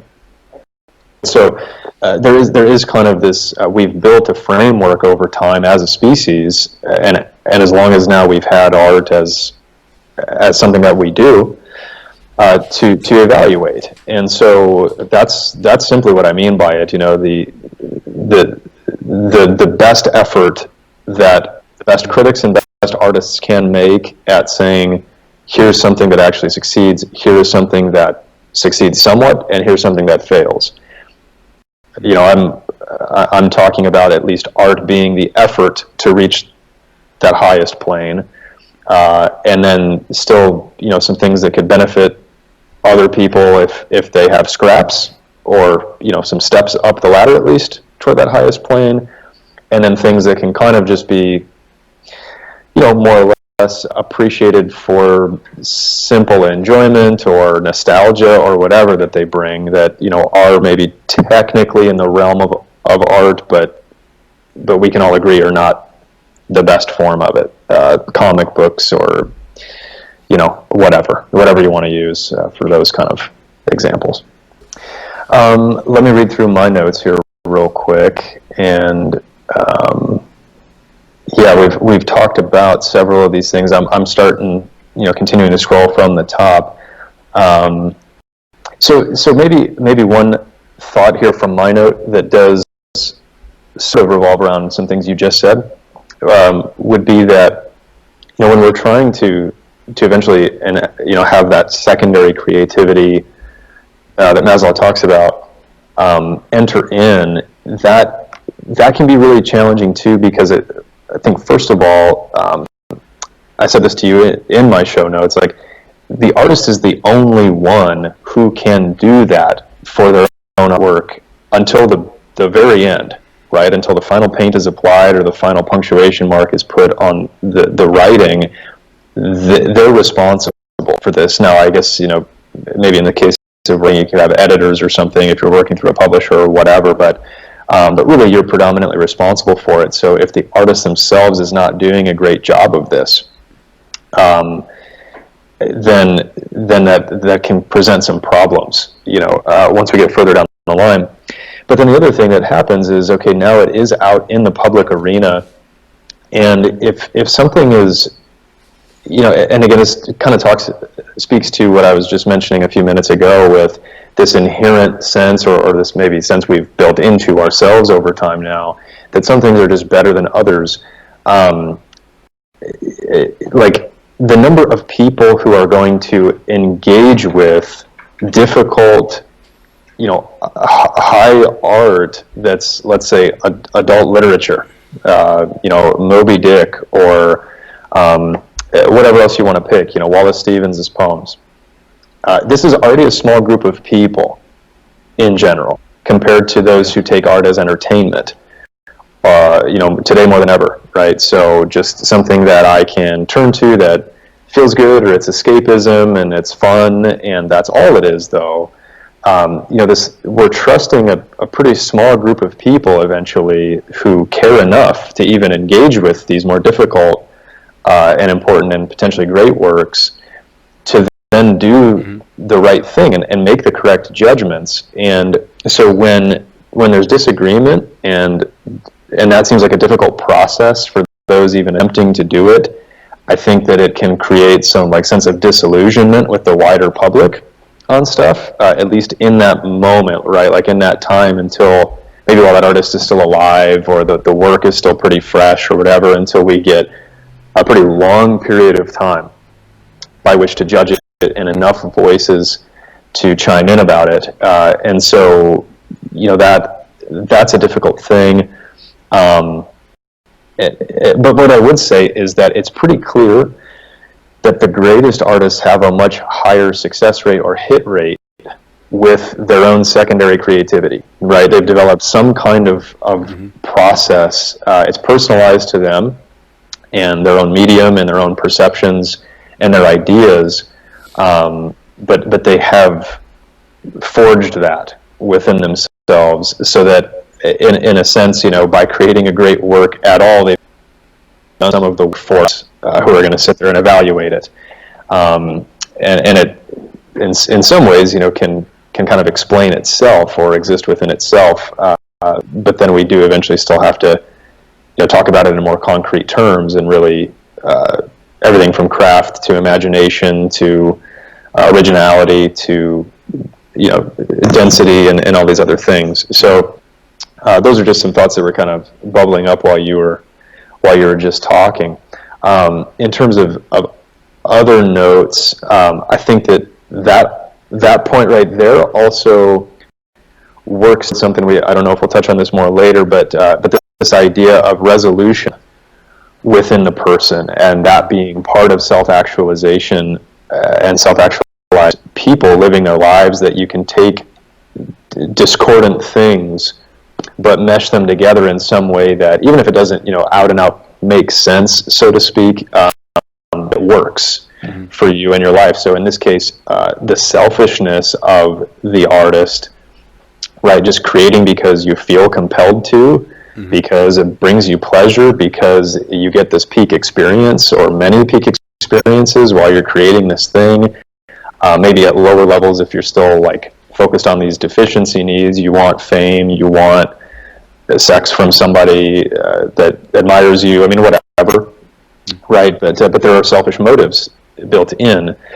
But at the same time, there's unselfishness, right? Like, I think you can tell, especially when great artists don't pander to people, and they create this thing and they put it out there and maybe explain it somewhat, but they're not going to be, a postmodern author and, David Foster Wallace footnote the whole thing to explain every reference they make and whatever, because you just probably wouldn't get it otherwise. Let me explain all of this to you, you peon, kind of thing, right?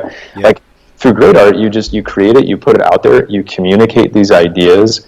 They do improve people's lives. I mean, maybe not in the most direct sense, right? It's not the same as getting the health care that you need to stay alive, but these are the things that mean the most to a lot of people in the end. Now, whether, again, they're selecting like the best possible pieces of art to interact with, it still ends up being something that I think for most people is among the most meaningful, if not the most meaningful things to them, especially maybe when they're in their later stages of life and reflecting on things.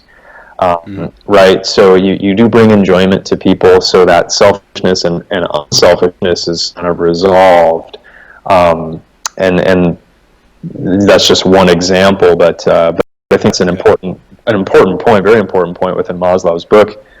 Even if you can't explain it particularly well, I think you know that's happening. As you're working on something, and so I think that's important to remember. Yeah, and what you said about selfishness, I mean, we have like a quote here. I had some comments on that. So when he characterizes these kinds of resolutions, this is what he says. At the higher levels of human maturation, many dichotomies, polarities, and conflicts are fused, transcended, or resolved.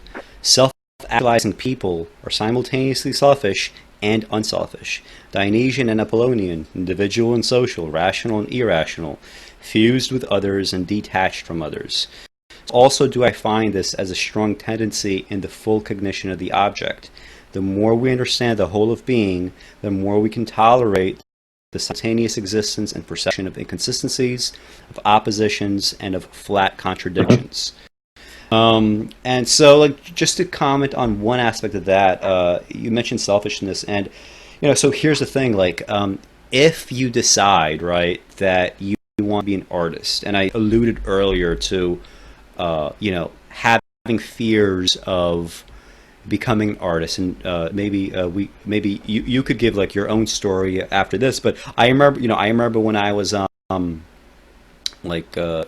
20, and I had my first like good poetry, and soon after that I had my first good prose, and then soon after that I had my first novel, and it turned out to be a good novel. I remember thinking, okay, if this is the road that I'm going down on, I understand already how much time this takes, how much energy this takes, how difficult it is to continue challenging yourself in this way, and how much time this takes away from everything else in your life. You're gonna have to be, like, I'm not saying that you have to like necessarily be like the deadbeat father, or or like the bad husband. I'm married. I don't think I'm a bad husband. I feel like I'm attentive. I do what I need to do in terms of having a healthy, mature marriage that gets better and not worse over time. But my wife understands that I need a lot of time alone, and she also needs a lot of time alone. So like it works in that sense. But not every artist is necessarily going to be married to somebody or relationship with somebody that understands that. Like you need time to be alone, not just like for the writing itself, but to then think about what you did, to watch a movie and then like not even talk about it. Last night I watched Ikaru with my wife. It was one of my favorite films, and this line really stuck out. The narrator, like the overvoice, says, "The best way to protect what you have in life is to do nothing," right? And that was like supposed to be about all the kind of like the bureaucracy that the protagonist found himself in, and like everybody else around him. It's like for them to get ahead and for them to protect even what they have, like they have to just sit and do nothing. And this is the exact opposite in the arts. You have to do something, but for you to do that something, like you work in isolation. People don't see the fruits of your labors unless they actually read your novels. So like you need to have that selfishness, right? But at the same time, can't just be selfish, right? Because pure selfishness could look like I'm just going to sit here, I'm going to construct like an Enneagram type 5, I'm going to construct this world, and I'm just going to live in it and fuck everybody else and fuck the world. You can't say as an artist fuck the world. Like you have to be on some level. You're not writing for yourself. This is just a dumb cliche. You are writing for the world. You are writing for somebody else to connect with it, to understand it, to build off of it. All you're doing as a writer, whether you're the greatest writer in the history of the planet, or you're like somewhere in between good and bad, or whether just like all around excellent, but maybe you're never going to be a truly great artist, all that you're doing is you're just building the infrastructure for the rest of the world to build off of later on. That's all it is, right? You're just building for the sake of building because the opportunity is there, because the universe has so many gaps and niches, and because you happen to be able to, as some kind of like primordial ooze, you're able to like fill in that niche, fill in that gap. So you can't be purely selfish. It looks selfish from the outside, but I've often thought before, like, hey, like in some ways, it wouldn't have been nice if I wasn't an artist, like if I never had talent, right? Like I'm sure you think that way, and it's an immature thought to have if you were to actually act on it, but it's also a very human thought to have in the sense that you think, okay, I could have worked more on my career, worked more on whatever, right? I could have like anything, fill in the blank with anything other than art. You could have had more of that, and so the selfishness, like it can't be the defining feature of your art, right? Same thing with like other bad emotions or bad ideas like revenge, right? Yeah, I mean, there's a lot in what you just said there, but yeah, generally I would be on that same path with you. The compassionate path is a really important one to take. As you're interacting with people across several different cross sections. I mean, in this instance, you're taught someone who was upset because you criticized a critic that they liked. I mean, it's very different from, for example, you criticizing works of his own, right? His own artwork, and just coming out and saying, well, I just don't think it's that particularly good, and here's why. At any rate, it's just interesting, because the important thing, though, is to still not have some kind of self-righteousness, right? So even though I haven't personally had those attitudes and haven't acted upon them, obviously can't really act on them if you don't have them, but the ability to still try to take a couple steps back and understand maybe that I was, who knows, again, a couple lucky breaks away from being someone like that, and being perpetually frustrated by either having the ability to actually be an artist myself, or if I think I do and I attempt to, I'm never successful, or then even I am successful for a bit, whether that's in like monetary terms or notoriety or actual artistic success, I create something good or great, but then regress or never move on past that, and stay camped, in this comfortable place. and on and on. I mean, there's so many different forms it could take.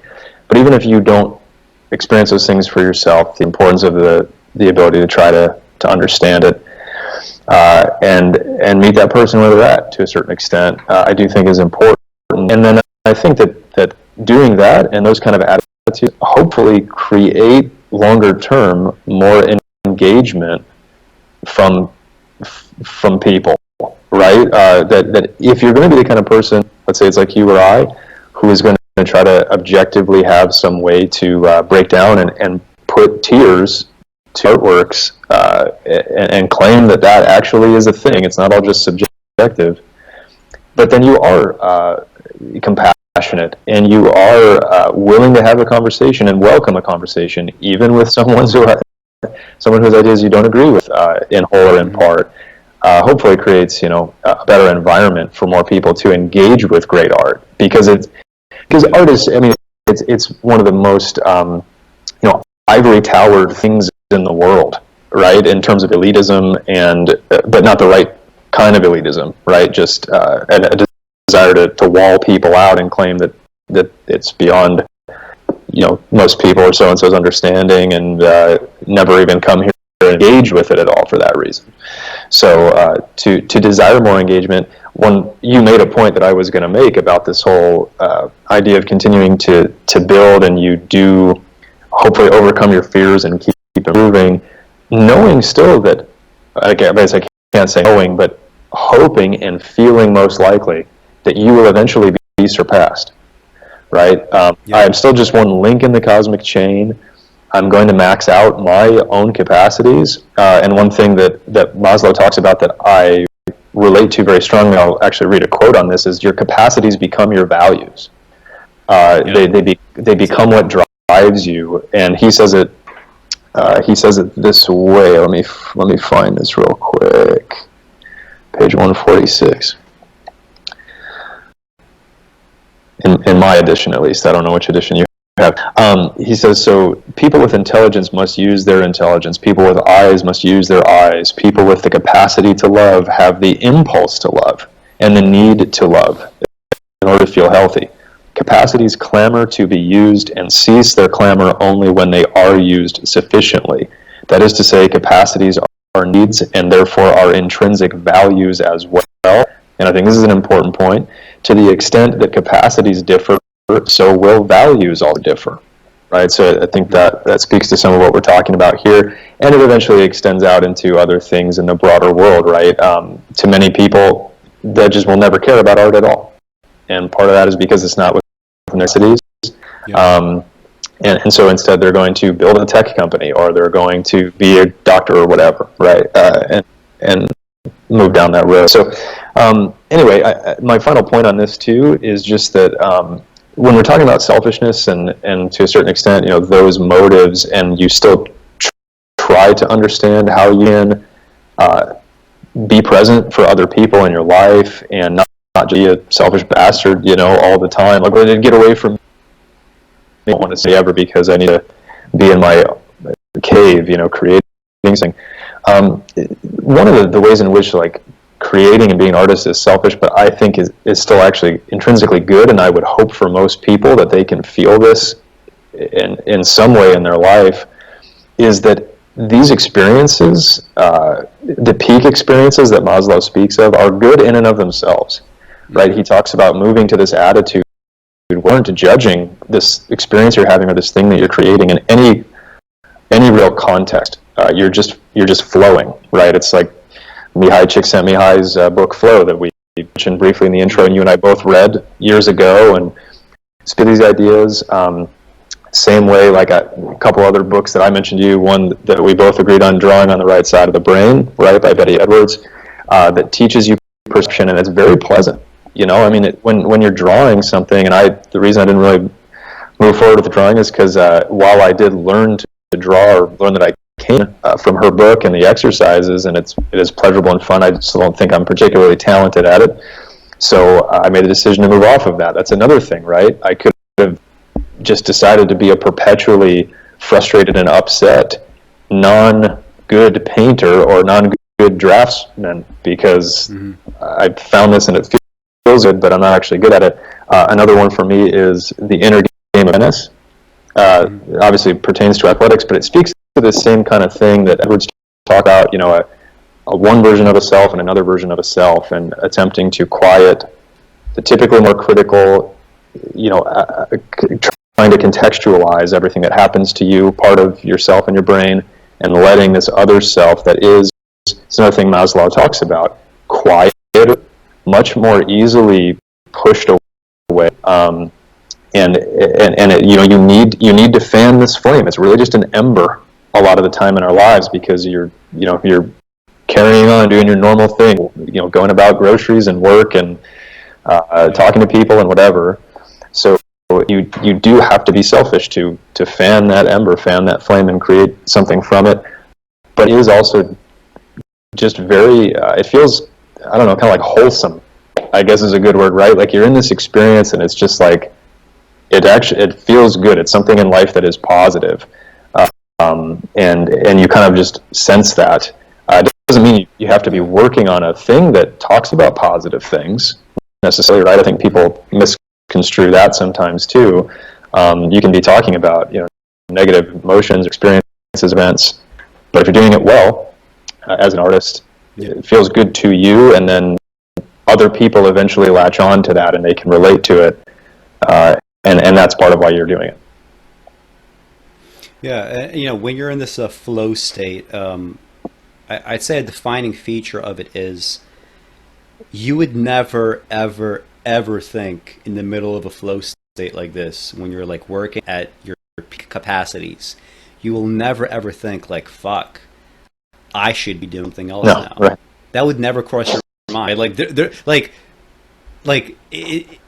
In that moment, that particular moment was built specifically for this thing that you're doing. There's nothing else that should be done, right? Like this is it. This is all that it is.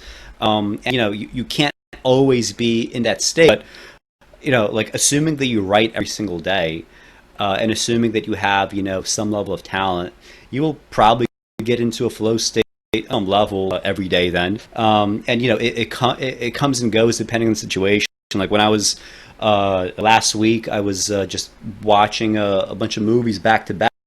And one thing that I sometimes do when I'm like planning out something I'm going to write, like with this novel, I watch a bunch of movies. I have like a notepad with me, and anything that strikes me as though I could use this for like a piece of dialogue, I could use this for like a scene of some sort. Yeah. Suddenly, like chapters would come to me, and you know, that also is you know, I love to plan shit, like, you know, like Type 5. I love to plan shit. So planning out novels to me is like, you know, it's almost as pleasurable as actually, you know, sitting down and actually writing the novel. So you could get a flow state just from like, you know, planning that activity that you want to do. Like it comes to you and you see like, oh, and when this chapter is like fully developed, it's going to look like this, it's going to be this feature, especially if like, let's say you're watching a movie or you're listening to like some music. I had this like feeling recently. I was listening to something, and this guy in this like on this album, he decides to make like a skit that's like, you know, based on like acquiring a gun, and he ultimately takes that idea into such a cliche direction, like with a gun. I'm like, this is like this is a perfect setup for, and then the idea immediately went ahead. This is how like the chapter needs to be, like because I see how it could be made better, right? You know, you have to always, you know, anything in life, you have to use it. And I'm learning this more and more now, like use everything in your life, everything that you come across, not just like the ideas you consume like with art or whatever, but anything that you see, like you have to turn that somehow into art. Like how many times like do you think like, wow, like I'm thinking, you know, you could be something, you could be doing something very kind of like prosaic, but suddenly you're doing it or you're thinking about it in a way that you know, you think nobody else really thinks about it. But unless you put it into a book, it's not going to matter. Who cares that you had that thought, right? Who cares that you had this like unique insight to like a CNN story? Like if it doesn't can go anywhere. Like if you don't make anything out of these experiences, that's really the ultimate selfishness, right? Like if you're like, you're saying, I'm not going to write a book, I'm just going to go upstairs and enjoy, this Sunday with my wife. I mean, that's a positive and perhaps good in and of itself experience. But if that's where it ends and you don't turn those experiences into something for the world to consume and to build off of, that's the ultimate selfishness, right? So artists, again, they're selfish, but they're also not. And Michael says, like, there has to be this kind of immediate fusion of the two, and it has to be seamless. It has to be there. Mm-hmm. Yeah, for sure.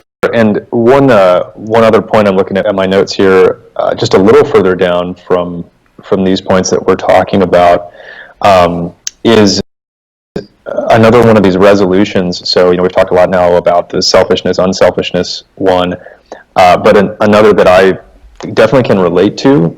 And I would say it's both when I'm searching out and taking photographs, and then eventually making prints and that kind of thing, and also with writing, and when you know that you've eventually arrived at a good piece of writing, is this the granular and the cosmic also resolving themselves well. And I think that also plays into this selfishness, unselfishness, right? So it's for you, but it's for a bigger thing as well. It's for a larger context. But I definitely, like, when you're in that flow state or engaged with like that, non-judgmental B-cognition side of yourself, it definitely seems that all the world could be this one moment, and this one moment could be all the world. Of course, you can add on to that, build off of it, and continue to make it something different. The pull quote I had from the book was this: Maslow says, a paradox with which we must deal, difficult though it is found in the conflicting reports of perception of the world. In some reports, particularly the mystic or religious or philosophical ones, the whole of the world is seen as a unity, as a single rich live entity. In other of the peak experiences, most particularly the love experience and the aesthetic experience, one small part of the world is perceived as if it were, for the moment, all of the world. And so, I definitely, like, that was kind of like a put the book down moment while I was reading. Yeah, that very nicely articulates that feeling in the peak experience, or the consistent self-actualizer, right? Like you're talking about, even in the work a day, the kind of drudgery part of trying to make art. Mm-hmm. And just trying to be true to that, which I'll be the first to admit I'm definitely not always good about. My whole life I've unfortunately been a good procrastinator, and so I'm much too capable of putting off things I know I should do, and then like kind of scrambling at them instead of being consistent. And I need to get better at that. But and this procrastination, I'm sure also in your case as it is in mine, like it could be very fucking procrastination. Oh yeah. Right. It could be as elaborate as, I'm gonna start this website and then I'm gonna go down this like a wormhole of like just talking about politics and just engaging with that and nonstop, instead of like reading as much fiction as I should. Here I am like reading like stories and analyses and bullshit that doesn't matter. So it's especially that, right? We can so easily. And even not just like even people who are not procrastinators, Maslow would say like you could have these like flow states potentially in situations that are not even like something that you would necessarily build from, like this idea of like everything becomes the world, and this thing is the world itself. Everything is both small and big at the same time. Like John Donne, when he was doing like some of the like romantic poetry, I think it's in the poem "The Sun Rising" where he's like, and make this little room and everywhere, mm-hmm. Mm-hmm. Right? Like this room that he's sharing with his lover, it becomes an everywhere, right? It becomes the world, and you could easily have things even that like even feel like flow states in some regards, but a true flow state, I don't think there's anything that's comparable. You can't mistake it for something else. Yeah, I would agree with that. And I think that eventually this also plays back into the fear topic that we've discussed at pretty good length already. And what I was thinking to a certain extent when I read that quote that I just read from Maslow for the first time I was reading the book, and then reflecting on this intrinsic conscience and intrinsic guilt, that drives you forward when you're using it positively, and kind of destroys you when you let it get out of hand and maybe get in a negative place. Eventually comes back around, because especially with art, when you're creating something and you feel that click, right, and things are settling in, they're getting good, there is a godlike feeling, right, that sense of I'm getting this, right, like it's coming together for me, and to a certain extent you kind of lose it as soon as maybe you kind of exit the right state of being or mind and start thinking about it. That's another thing from this book, being in a zone in athletics, right? The minute you realize you're in the zone, you're not in it anymore, kind of thing.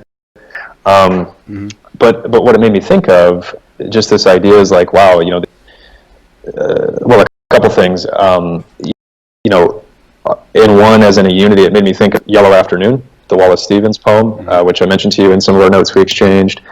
But it also made me think of Nietzsche and Thus Spoke Zarathustra, where you have this, like, if you can do this thing, you must do this thing, and you have to devote your whole life to doing this thing. But then, if you do so, you become more powerful, in a sense. You become more godlike, and then there's a fear of that, though, right? So, like, the beauty and the great feel that you get from a peak experience and a flow state does create fear, and I think it's part of, at least for me, why eventually it creates procrastination. Whether I'm realizing it and framing it that way all the time or not, I think it does happen, which sounds probably strange maybe to some people who are like listening to this, but I think everyone maybe has that in certain arenas of their life, where you're getting it right, and then you realize that you were most wholly yourself. You were clicking at max capacity for a while there. That felt great. I should keep doing that. But also, like, what would my life become if I do that all the time and do it consistently? Is the whole current architecture of my life about to crumble because now I have this responsibility? Now I am called to act upon. It creates a fear. Nietzsche has this quote where he says, I abhor any of these like moralities that are based on prohibitions. What I want is a morality that tells you to do one thing and do it so well that you only do this one thing, and that you sleep and you dream about it, you wake up and you wake up to it, and this is all you do, right? Why have a morality based on that? And that is just so true. And we have like more Nietzsche to get into down the road. But I mean, we've been going for over 2 hours now. You want to take? I was just going to say, let's maybe take a break, grab some more water, and then we can transition. Into the we'll edit it out. Just let it roll. Cool. Okay. See you in a minute.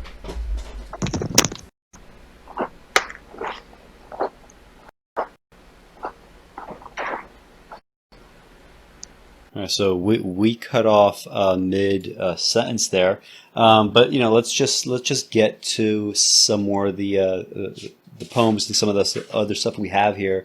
Sure. What do you want to tackle next? We have we have like a few left. Yeah. Why don't we do? Let's do one of the poems, and then the Sistine Chapel Bosch, and then the other poem to kind of just give it a little bit of rhythm there. All right. So let's do Archaic Torso. Might as well. Yeah. So I mean, this has always been like it's been a classic. I feel like for anyone in the Cosmoetica orbit.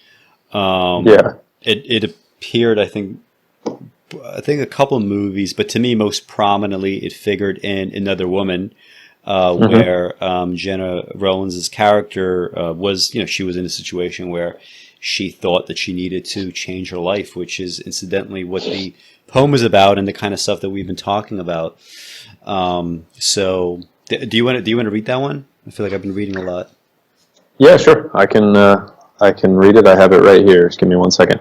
And it should be said, I am working from the Stephen Mitchell translation. Is that the same one you have? Yeah, I'm pretty sure that's what I have. Okay. Sure. So I will go ahead and read it. Archaic Torso of Apollo by Rainer Maria Rilke. We cannot know his legendary head with eyes like ripening fruit, and yet his torso is still suffused with brilliance from inside, like a lamp in which his gaze, now turned to low, gleams in all its power. Otherwise the curved breast could not dazzle you so, nor could a smile run through the placid hips and thighs to that dark center where procreation flared. Otherwise this stone would seem defaced beneath the translucent cascade of the shoulders, and would not glisten like a wild beast's fur, would not, from all the borders of itself, burst like a star, for here there is no place that does not see you. You must change your life. So it's a sonnet and a pretty short poem, but packed with greatness. Yeah, I mean, and just again, for the uninitiated, this is one of the greatest sonnets ever written. And like, to me, it's not even a debate. Although I am open to having this and any other debate for that matter. Do you have like any responses in terms of what we've been talking about? Sure. So again, I'll go off of a few of my written comments here to help give some structure to these thoughts. But in terms of what we're talking about with Maslow and self-actualization, I think that this poem actually, besides just being a great poem and a great work of art in and of itself, it works in this context as an example on 3 different levels. I'm open to you telling me you think otherwise, but first, Rilke himself would have had a peak experience or series of peak experiences and been practicing integrated creativity to write this, right? To create a great artwork, there must be that primal instinct, the primary creativity. Maybe he had this flash of insight at a museum or wherever he saw this statue. Maybe it was a remembered moment. We don't really know, unless unless there's some kind of evidence for that. But at any rate, he had to have the initial insight. He probably had to get something down and then work at it to refine it. Second, the poem is on the surface about him reflecting on observing another artwork and the thoughts and feelings that it creates in him. And so art is a catalyst for his peak experience in a way. So maybe he had one observing this artwork, and then he translates that later on to his own artwork in response. And then third, the poem speaks to the reader directly. Obviously at the end, this very famous last line, and there's an urge to examine and change your life. It can be related to Maslow's thoughts on what constitutes a worthwhile life. And he's also, even in a way, and maybe this is a, part 3.5 or part 4 on ways I think this poem works, he's also urging the reader to use art and creation as a source of inspiration and a catalyst for this change. He's serving as an example of that. And so on another sub-level, we as the reader can say, maybe I should go to the Art Institute of Chicago or, the Guggenheim or whatever, and look at some art or watch a film or read more of Rilke's poems or whatever it may be, that could drive you toward, some of your own peak experiences and self-actualization in life. So that's my take on it. Yeah. One thing I would say to add to that is, we are just talking about something that's, or the narrator is talking about something that's just completely, disconnected. We aren't talking about a archaic torso of Apollo, right? We're not dealing with faces. We're not dealing with any sort of like obvious expressions. We're not dealing with any kind of like, utility we could point to. Like, these are just cues. And, looking at this work of art, even though that it's, even if it's like stripped of what it once was, there are enough cues here and that kind of like generalized abstraction, for the narrator to say, this is enough, right? This is enough for you to have to change your life. And, in terms of like, the writing itself, like all these lines are pretty much like every line is memorable, right? So opening line, like, we cannot know his legendary head, right? I mean, like just that phrase, legendary head, right? So rich with implication, eyes like ripening fruit, right? You always get this kind of like cliche of, the blossom on the cheek, the faded rose. You have like, the apple of the eye, right?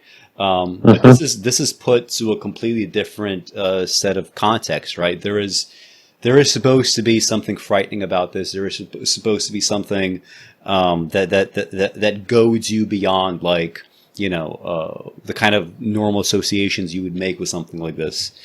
For sure. His torso is still suffused with brilliance from inside, right? He's, saying that, we don't have the head, right? We just have this, like a lamp in which his gaze now turned to low. I can't comment on the original German, obviously, but I've often wondered about what this is literally. So like a lamp in which his gaze, comma, now turned to low. On the one hand, like, you could have a lamp that's sort of, turned to a lower light. You could have like an averted, lowered gaze. But this is all being imagined, right? This is not, this is the narrator imbuing like all of this. To him, it's like this frightful material, into the torso, right? Like you get the sense that, this could have, there could have been some other situation, some other kind of artistic item that creates this kind of interchange, but it just so happens to have rested on the torso, and there's something oddly appropriate about it being, just missing a head, right? We don't get that sense. We don't get the face. All we have to work on is these kinds of like, little cues and little clues, right? That this is all that we're getting, and we have to be satisfied with that. And, when it comes to some of the best art, not everything is explicitly stated. It can be, and it still could be great art, but,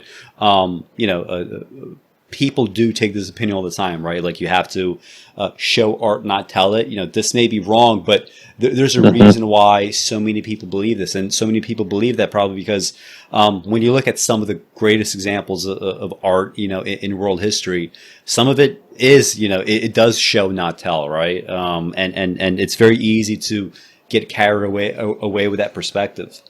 And he has this like it gets to be fairly complex rhetoric, right? It starts with otherwise, and otherwise is repeated. So he's saying that this torso, this head, cannot look at you. Otherwise, the curved breast could not dazzle you so, nor could a smile run through the placid hips and thighs to that dark center where procreation flared. And I have often wondered also, like, the meaning behind placid hips, right? He's sort of like, he's kind of like defanging it of some of that kind of like, procreative, power, right? He's defanging it, but he's defanging it while also just sort of implying that it's still there, right? Like, we could say that the hips are placid, it's not moving, this is a statue, but we know that it's placid merely because of that fact, right? That it's a statue. Otherwise, we know that this is where that dark procreation would have flared, right? We can tell just by that appearance alone. And he has that rhetoric again. Otherwise, this stone would seem to face beneath the translucent cascade of the shoulders, and would not glisten like a wild beast fur, would not, from all the borders of itself, burst like a star, right? So this thing, like, like if you think about this concept of art for art's sake, This is the idea. Like the only boundary that's necessary here, right? The only corners are necessary here is that, right? It is that statue. It is even, a piece of that statue. It speaks for itself. It justifies itself. And, there's not many things in the world that are very self-justifying to begin with, but art, is almost innately self-justifying. And it's self-justifying because that as soon as like a great work of art has been created, probably over enough period of time, it can't be averted, right? Like it can't be avoided. It's going to make its way into society. It's going to change that society somehow. And, of course, the ending lines. For here there is no place that does not see you, right? You cannot escape this, even with a missing head, you can't escape its gaze. It's like Nietzsche's demon is coming back and saying, are you okay? With either you or somebody else observing you, at your best and at your worst over and over and over again, right? The greatest art, it does make you naked before it, right? It does like strip away everything that's non-essential, everything that is silly, everything that is childish and goes nowhere, right? And I mean, this poem is there to represent that, and of course, like the famous ending line, "You must change your life." Perfect ending, and not just a perfect ending, but just a great ending for. Just this kind of argument that he's been building and building and building, and instead of like I could imagine a lesser poet sort of ending it with like more rhetoric, more justification, more argumentation. There is no argument anymore. He just matter of factly tells you must change your life, right? This is how it ends. So that would be my commentary on the poem. And of course, I've read this poem many times before, so a lot of this has been in my head pretty much for from the beginning. But yeah, great sonnet, one of the greatest sonnets, and definitely one of my favorites. Yeah, fantastic. Yep. So I think we're done with that poem. You want to get to the Sistine Chapel? Sure. Yeah, Sistine Chapel from Michelangelo, well, predominantly him with the ceiling. Yeah. Right. Some other Renaissance artists working on other frescoes throughout it, but then that artwork taken in its totality against someone like Hieronymus Bosch, who I still think is highly overlooked. Yeah. When you look back at this period and underappreciated, he's one that I've both recognized his artwork as great and we'll see what you think. In my opinion, in some ways, warp speed ahead of his time. Yeah. As much or more so than anybody else in certain ways, and I will defend my position on that with a couple points, but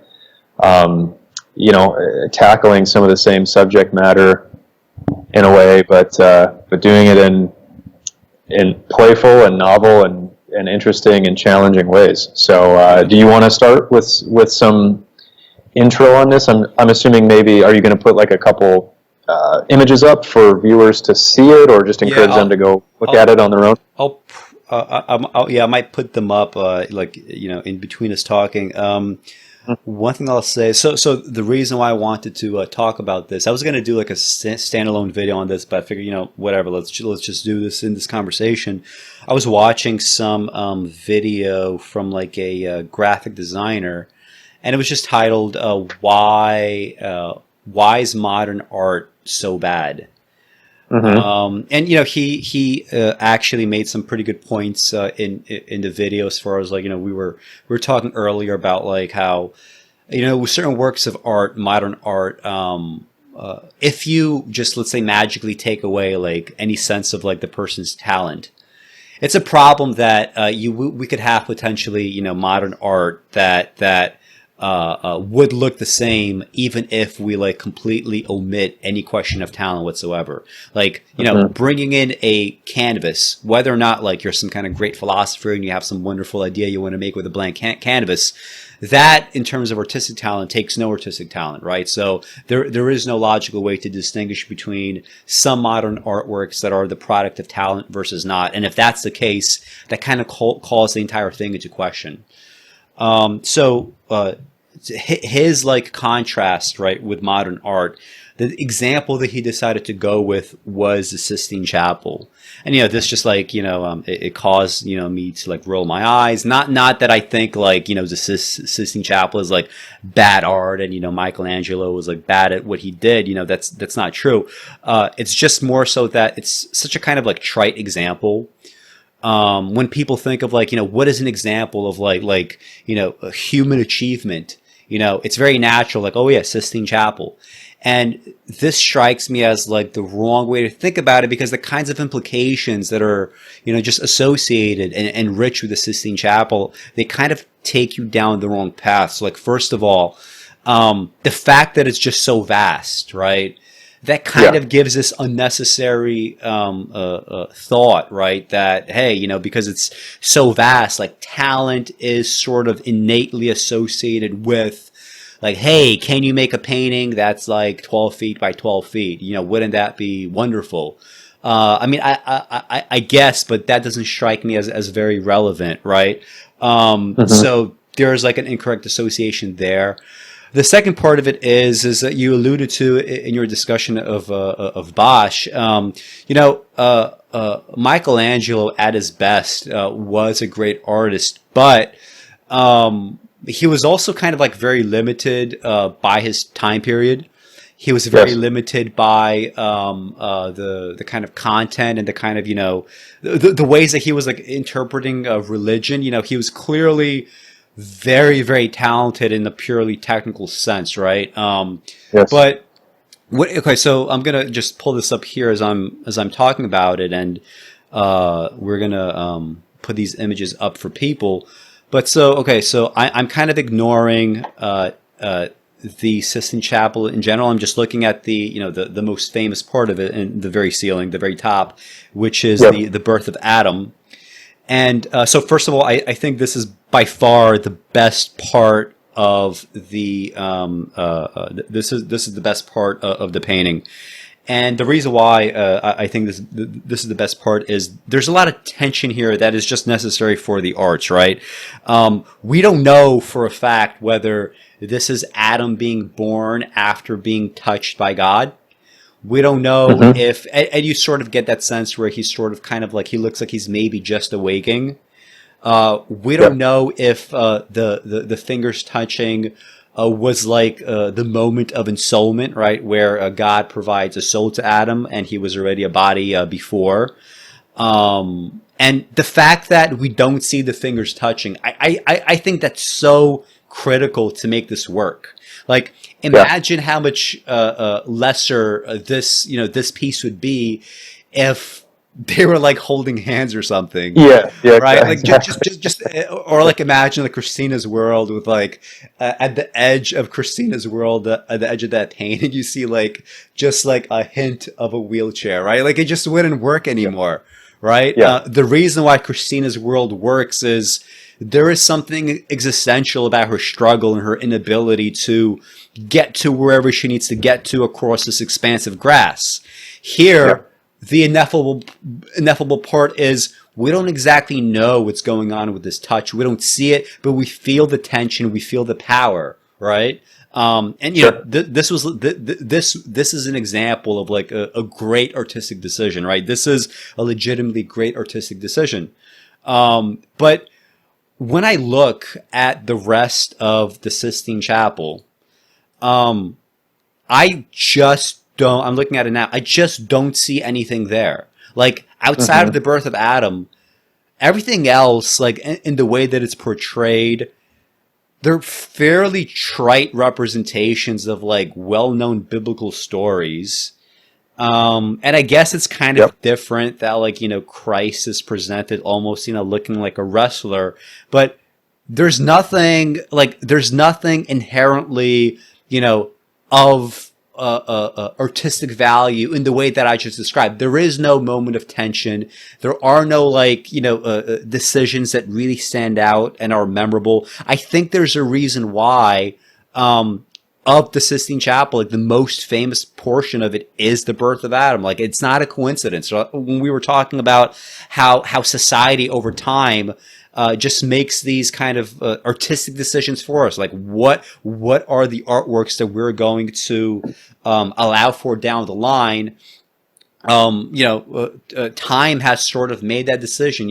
When we think of Sistine Chapel, we think of the birth of Adam, right? And we should, right? This is Michelangelo. This is Michelangelo at his best, right? And it's always nice if we could remember art and artists at their best. So before I even get to Bosch and the differences there, and by the way, the one I'm gonna talk about Bosch is the Garden of Earthly Delights, and that painting was done around the same time as the Sistine Chapel, and also, but Bosch was also older, right? So Michelangelo came after Bosch, which is another fascinating thing. But maybe you should talk about the Sistine Chapel first before we get into Bosch. Sure. So a couple main thoughts in response to yours. I would say that I agree with you that immediately one of the first things that makes us stand in awe of that artwork is the scale and is the placement. Up on the ceiling in all these panels. From a technical standpoint, enormously difficult to pull off, right? I mean, he doesn't just get to stand there with an easel conveniently and chip away at it. From everything I've ever read, he's basically on some scaffolding on his back by candlelight, working on this, which has probably been exaggerated a little bit, but seems about right. Again, I'm no great draftsman or painter. I mean, to try to conceive of executing that is pretty outlandish, and it deserves props for sure from that standpoint. Yeah, but, and at minimum, this is something that so much of modern art has simply not done, right? They're not capable of this, even at a basic level, right? So this already is way ahead of so much of the art that we see, pretty much of any time period in the world, right? Oh yeah, for sure. And then I agree with you too on the birth of Adam is the centerpiece, both literally and just from the core of an artistic value standpoint of that entire work. I think this again gets a little bit to our earlier part of the conversation about this intrinsic or now built-in understanding in some way for humanity as a whole on what's the best of something. If you asked somebody to describe the Sistine Chapel ceiling to you, they would say, "Oh, that's the one where God and Adam almost touch," right? I mean, probably, at least in part. So to me, that does get to the idea that that's the greatest part of this artwork, and that's what's proliferated the most. But you start to ask some other questions and say, okay, if we took all of these off of the ceiling and put them, in a standard gallery as individual panels or works, what starts to happen? We start to get pretty standard Renaissance imagery. Yeah. Right? Of it's exactly what you said, of biblical scenes, of things that other artists have been working on in slightly different variations for, centuries by now. Mm-hmm. It's not to say they're not, well executed. Of course they are. But, it seems to me that even just from a little skimming of, art criticism of the Renaissance, plenty of other people argue for other better painters from that time than Michelangelo. Yeah. I don't necessarily feel qualified to comment on the technical sides of his versus Raphael's versus whoever's painting, but anyway, I think that's what you have to start to do. You have to start to say, okay, if we take it out of the Vatican and this grand setting, what becomes of it? And I think it becomes a lesser work. So people go to this place where you're already primed for awe, just because of the nature of where it is and the type of building that it is. And of course, it is still a grand work of art and wonderful in certain ways and aspirational, no question. You know, I haven't been there personally. I don't know if you have, but I would like to see it, definitely. But then I start to invert this a little bit too and say, okay, so then what if Bosch's works, what if the Garden of Earthly Delights was as grand of a scale? And I'm sure the dimensions of like that triptych are online here. I haven't really looked that closely. It's fairly large, but obviously not like the Sistine Chapel.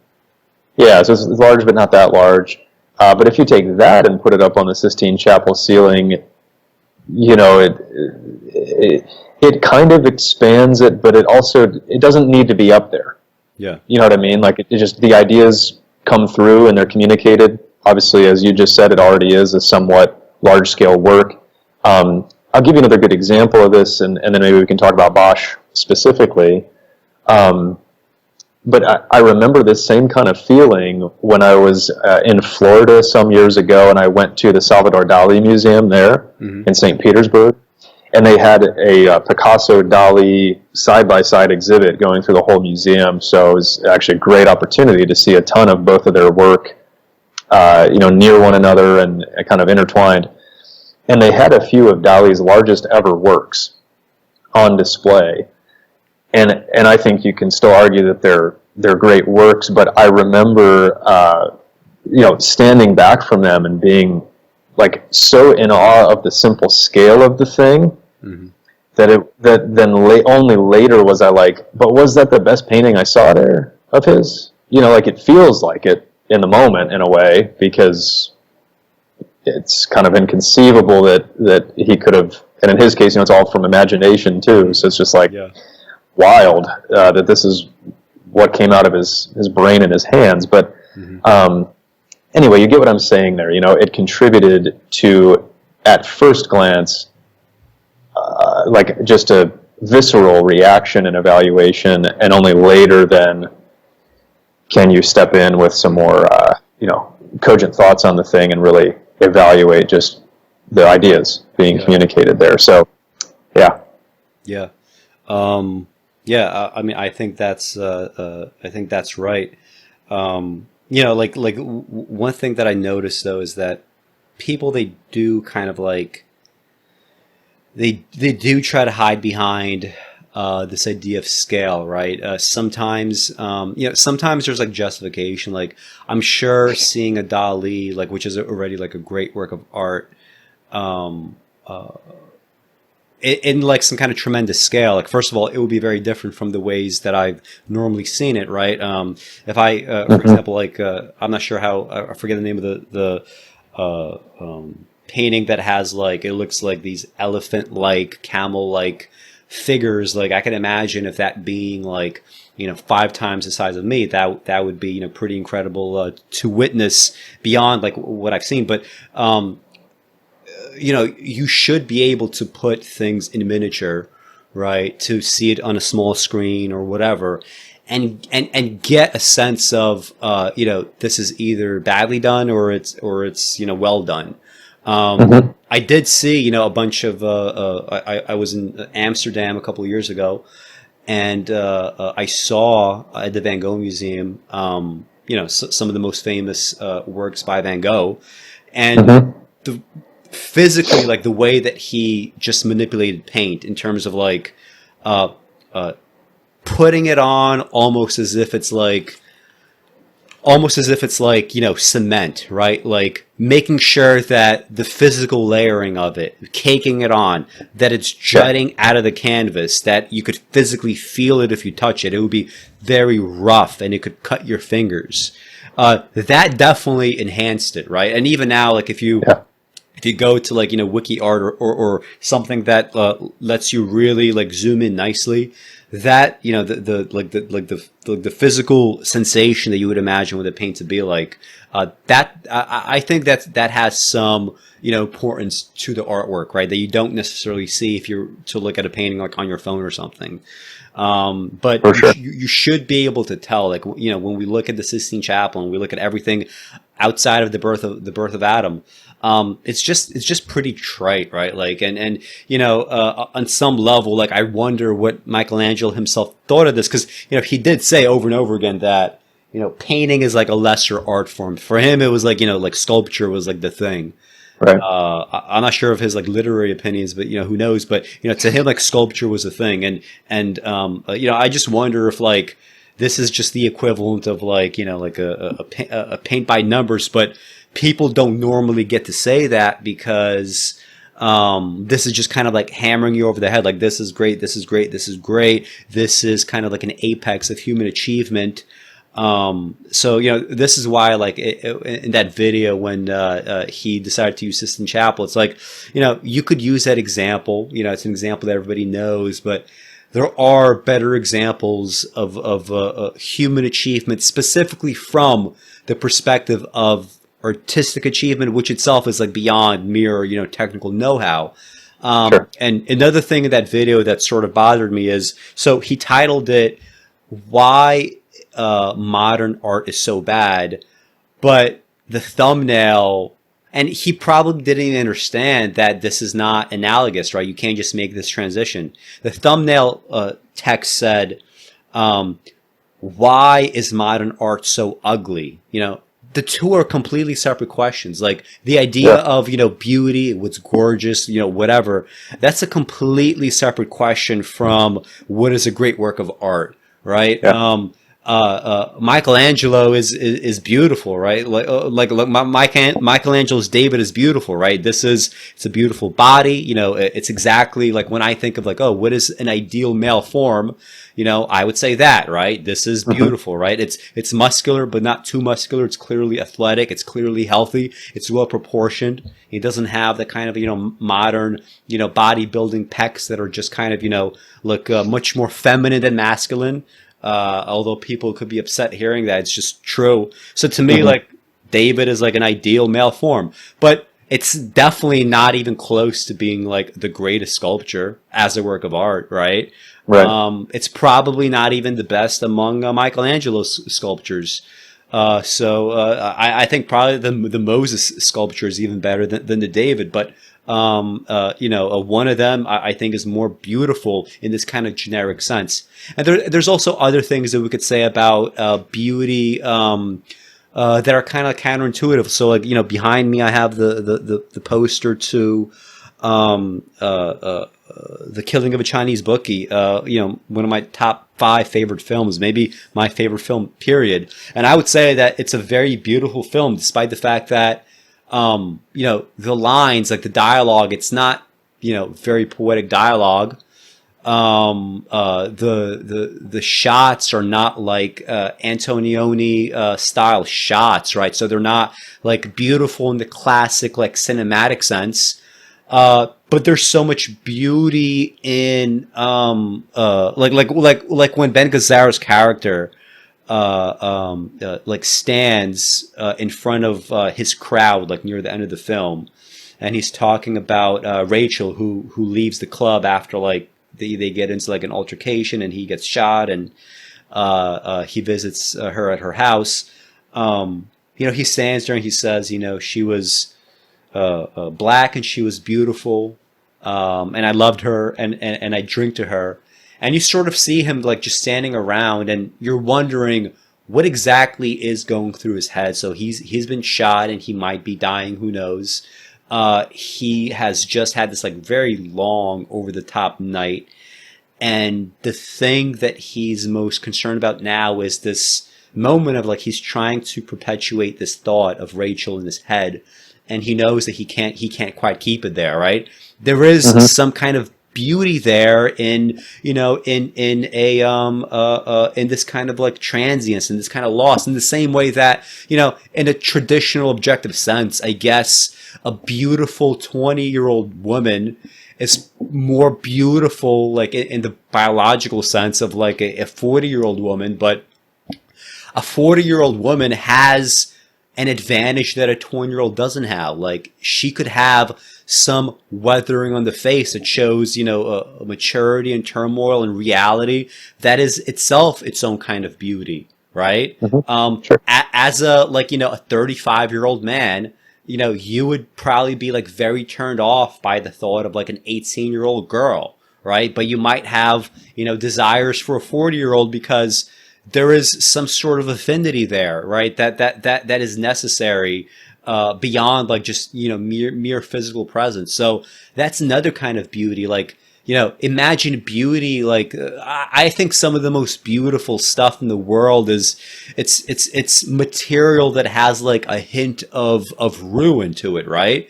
Like, Yeah. when you look at Roman ruins, there's a beauty there that you don't get necessarily if you were to see an actual replica of what it looked like in the past, right? There's a beauty even in the human face that's a little bit weathered. There's a beauty in that scene that I described, but that that is not necessarily the same thing as artistic greatness, right? Only one of those things that I just described like reaches art, which is the killing of a Chinese bookie. Looking at a beautiful 40-year-old woman's face is not necessarily art. And none of these other things are art, right? Roman ruins aren't necessarily art, right? Even architecture to some degree, it's more kind of like small A art. So this kind of confusion that people have, like they could look at a Michelangelo and they'd be like, oh my God, like the forms are so beautiful and they're so, Jesus Christ looks like a wrestler. Isn't that so, important and talented and innovative? And, I guess there is some innovation there, but that's not, that's not that important. And, so I mean, have you noticed that yourself, like this kind of confusion that people have with like beauty versus art? I just see it kind of like all over the place. Yeah, of course, and I think that's one of the main ways that that the all art is subjective argument slides itself in. Yeah. Right. Because if that's your metric, then I tend to be more in agreement with you. Like when I take photographs, for example, most of the stuff I'm attracted to it might literally be ugly to a lot of people. To me, it's very beautiful.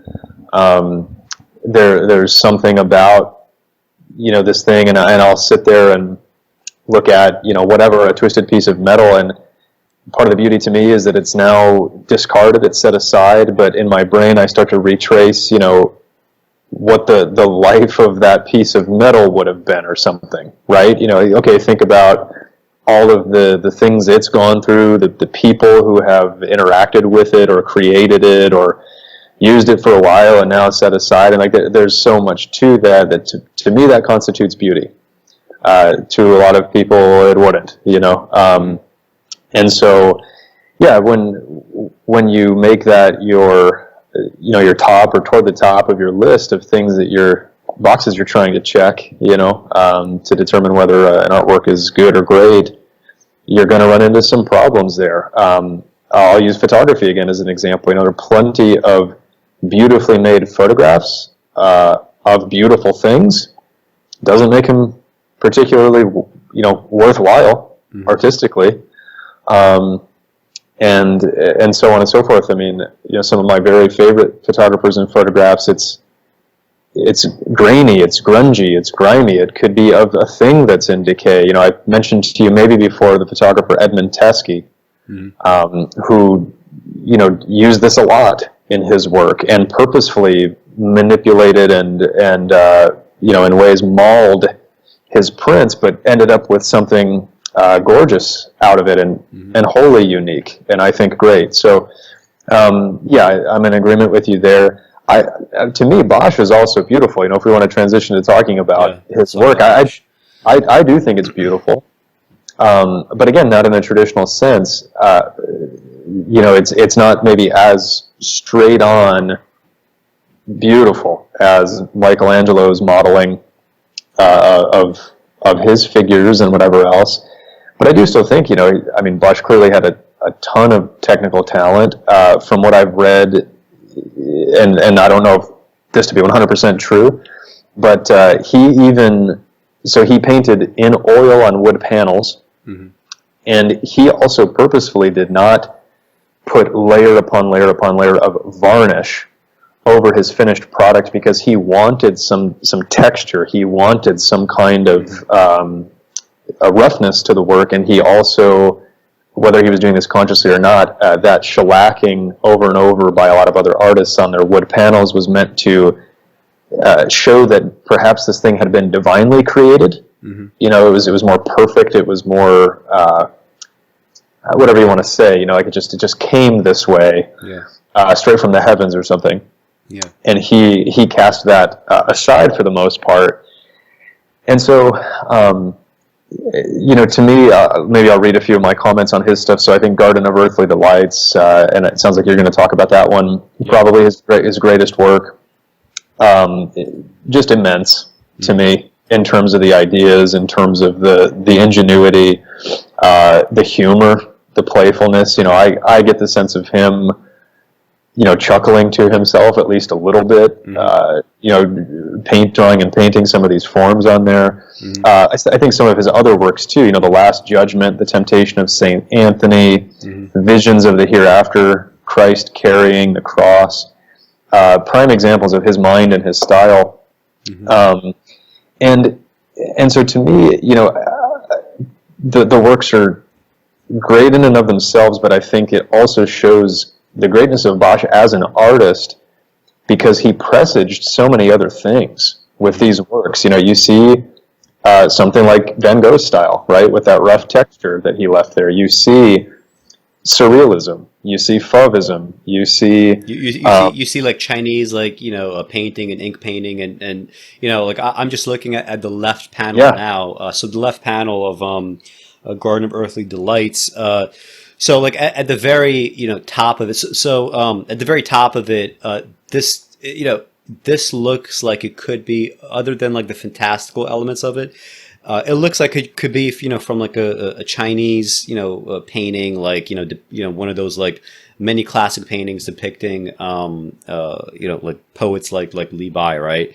You know, in some kind of vista, but they never really have a focus on, you know, the kind of like hyperrealism that we might see in the Renaissance. These kinds of, you know, trees that he has here, they're just like, you know, let me put them in, let me just put just enough color, let me try to work like with omission as opposed to just merely larding it on, from a purely kind of like perspective sense. You know, there is no real perspective. Like everything is just sort of like vertically layered. You know, if you were to assume, you know, the rules of perspective, like these things in the back would be just absolutely gigantic, but we know that they're not, right? We know that every figure that you see is kind of like more or less the size of any other figure, you know, of a comparable size. You know, we could talk about like Michelangelo saying, okay, I'm going to turn Jesus Christ into a wrestler.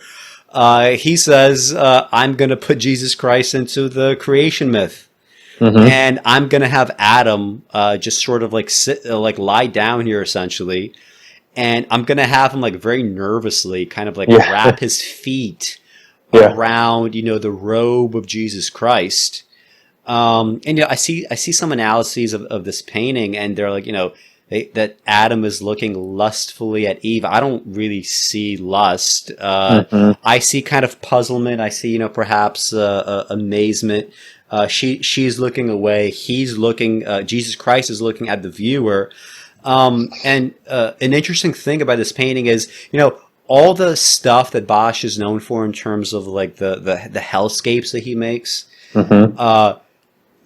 Like, all these creatures are the same creatures in the hellscapes, right? This is supposed to be like pre-judgment. This is supposed to be even pre-fall. Right. Technically, I guess we don't, since we don't know the function really of Jesus Christ here, we can't quite say that this is like pre or post-fall. I mean, I don't quite know. But these figures, like, for example, this kind of like fountain, right, with like water coming out, it doesn't seem to be like a pleasure fountain. No. But when you look at the middle panel, right, where everything is just about like, engorging on pleasure, those are just like these Rube Goldberg machines, like meant for pleasure, in the same way that his hellscapes have Rube Goldberg machines that are meant for like pain, right, and torture. And you look at this thing in the left panel, and you're like, what is this fountain even really for, right? Like it seems to have like faces when you look closely enough, but you don't quite know what the function is. But you also know, looking at his other paintings, that these like little figures, like you have this like little mammal eating another mammal. This is the same thing that's going to appear in the hellscape, and some of these creatures are clearly not real, right? Yes, like some of the stuff is just completely just out of his head. But this is the way that he chooses to depict the creation myth, and just based on just this one panel alone, this, from a purely like philosophical or like idea driven perspective, this is so much better and so much more interesting than most things that Michelangelo has done in terms of religion and depicting religious ideas. And yeah, like moving into the middle panel, let me just pull it up. So it's like 3 times as big as the other panels, and yeah, again, like first of all, like I just noticed this today. There are a number of, and I don't know how these figure into art more broadly, especially like European art, but there are like a number of figures here that are clearly like African, right? Maybe they are slaves. Like I see analyses that say that these are supposed to be like primitive humans. I don't really think so. They don't seem like they're primitive humans to me at all. They just seem like they are. The interesting thing is they are engaging in the same exact like earthly delights that everybody else is. There's nothing here like with these like African figures that are just they're literally gray, right? They're almost blacked out. But they're not presented in a way that's any different from anybody else. Like they're literally part of the same kind of like mass orgy, if you want to call it that. Nobody is treating them any differently. They don't seem to think of themselves as any different. And Bosch is not treating them any differently. They're just participating in the same kind of stuff that everybody else is participating in. And one thing that I noticed today that I wanted to talk about this with you, because we talked about the Leonard Shlain book, Art and Physics. Maybe we're going to do a show on this down the road. But I noticed something really interesting here. So there is an African woman in like the pool, like in the center, and on her head there's a peacock. I see that. Yeah. And I just noticed this for the first time. And okay, so I don't think Bosch just randomly put in various creatures, right? He had reasons for many of these creatures, and you could even before you like open up like any sort of like religious analysis, you could figure out what some of these creatures are meant to do here, like functionally. And so in Art and Physics, Leonard Shlain is making this argument that what artists do is they see further ahead than other people, and you could discuss this in different ways. I presume the way that Shlain does it is he says that artists are able to perceive discoveries in physics before they're in fact made by scientists, and to me this is just kind of like a more specific argument. Like a subsection of the broader argument, which is artists see further than other people, period, right? And this has, one of the ways that this has played out, according to Shlain and according to the examples and the arguments that he makes, is in the realm of science and physics. And here, you could sort of make the same kind of idea. Like Shlain, he sort of focuses on stuff like perspective and, time and how these were adapted by artists before, the contributions were made by Einstein and others. But, I mean, so we have a peacock here. We know that this triptych is meant to show what happens with getting like too decadent, too self-indulgent. What is the end result of being too committed to like this garden of earthly delights, like too committed to the earth itself, as opposed to, you know, perhaps higher concerns. And here we have a peacock, right? But this, you know, this was the 1500s. We know that a peacock is like like when you look at any like biological text, like anything that explains evolution to you, especially stuff like sexual selection, they always bring out the fucking peacock, right, as the example of like, you know, ornateness for ornateness sake, and wastefulness, and for a male to have an elaborate sort of a tail, it indicates that, you know, although it's wasteful, there must be some level of evolutionary fitness that is less visible, right? Perhaps this male is hyper aggressive. Perhaps he is very caring in terms of being a partner and with his offspring. Who knows? And this signals to the female that, you know, this is a good mate. But the example there is always like, this is ornateness for its own sake. It's wasteful. It's stupid. This is what we try to avoid. And here, like in the center of this painting, that is supposed to be about this kind of wastefulness, we have a peacock, you know. So I wonder what Schlein would have thought of this if he would have, like, you know, stepped outside of like this kind of, it's a great book, but it's a little bit limited in the sense that a lot of the discussion just is geared towards like discoveries in physics, which, you know, that's definitely part of it. I think he makes his case, but, you know, that's not the only thing. And here, like, if we want to still stick it to like, you know, a discussion of science, is, you know, we have a peacock here, right? And we have similar creatures elsewhere that are, you know, they're either scary or ornate for their own sake. Like there's something just unnecessary about it, right? Yeah. So, you know, here we have a kind of like, you know, invisible and unconscious thinking ahead. I'm not sure if you want to say anything more about the two panels before we get to the hell panel, which is also interesting. Yeah, no, that's a really interesting insight. I hadn't noticed that detail when I looked at it prior, so I don't know that I have a whole lot to add to it, but yeah, just generally agree with you. You know, when you do notice the African figures or black figures. You know, it is quite interesting. Who knows if he's attempting to make any kind of, you know, socio-political commentary with that, or if it's just purely symbolic and part of his artistic vision, but it is certainly unique and interesting that they're included.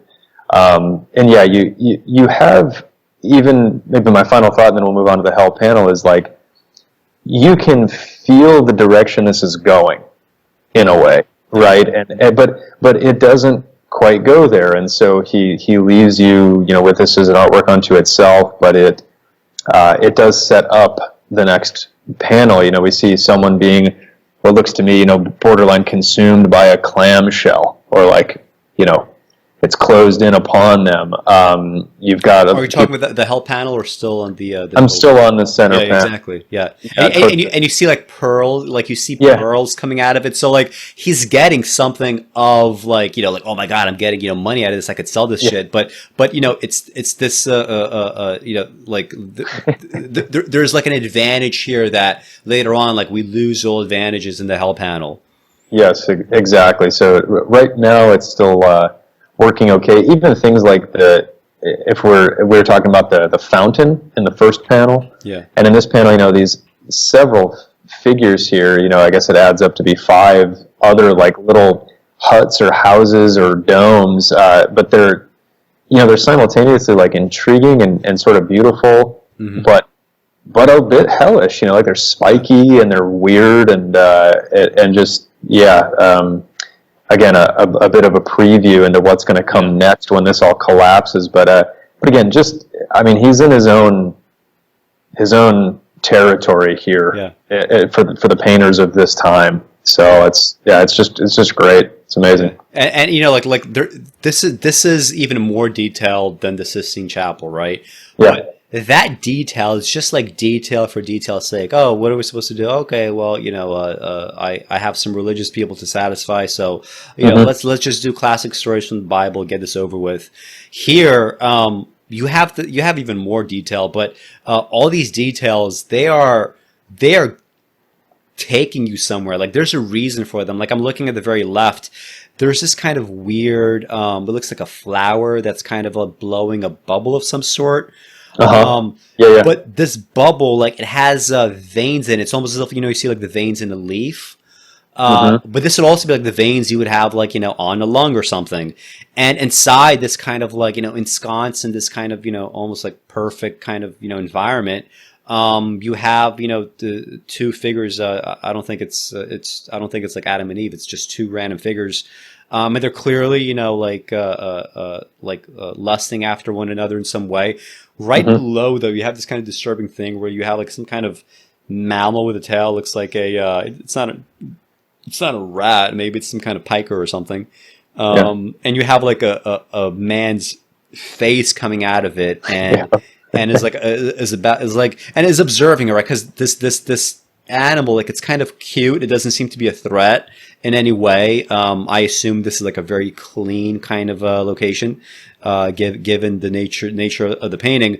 But this is exactly what you would see later on in the hellscape, right? But it's going to be twisted into like, now it's an actual threat. Now, here you're just indulging it so much and you're laughing about it. But, I think we can move to the hell. Yeah, let's go there. Yeah. So, you want to just start that off? Sure. So, yeah, just building on what we were saying here in the past few minutes, this is, everything kind of reaching this crescendo, maybe in a way a logical endpoint. I mean, Bosch will presume, a religious person in some way, and so, he is moving things toward the religious or Christian endpoint after all the indulgence. But yeah, I mean, this is the one, and this is probably the most famous panel of the three, I would say. And it is just incredible in its own fresh ways, because now, of course, we've just on a technical level, we've swapped the colorful cotton candy color palette for, these dark tones, ochres and grays and black. But there's so many interesting little surprises in here too. So, for example, right toward the center, maybe top-ish center, there's this human face poking out of that disc right beneath the like heart or lung-shaped pink object. And supposedly that's potentially a self-portrait of Bosch. So he places himself in the midst of all of this. Again, there's multiple potential interpretations that are layers of meaning. We have really strange imagery, like what looks like a knife blade coming out of two ears that are kind of skewered together. We have animal skulls, like an arrow through the eye, but there's still people like attempting pleasure here, and like striving for it to the bitter end, while obviously everything crumbles around them. And as you said, some of these, animal figures feature once again. But I mean, this to me is so like the jump from here to Dali is very clear. I mean, that's the next artist I immediately go to every time I look at this. Yeah. And but it's just amazing that Bosch was doing this so much earlier. Yeah. I mean, like, think about it. This was like before, like many of the classics of the Renaissance, and the Renaissance gets so much attention, but like when you think of like a hellscape and what what that kind of fear might look like inside a person, it's going to look something like this. It's going to be disturbing. It's not just going to be like, devils with like pitchforks or, like people burning in fire. This is what a nightmare looks like. It's this is what a nightmare looks like. Life, but just totally chopped and screwed. Yeah. In a weird way.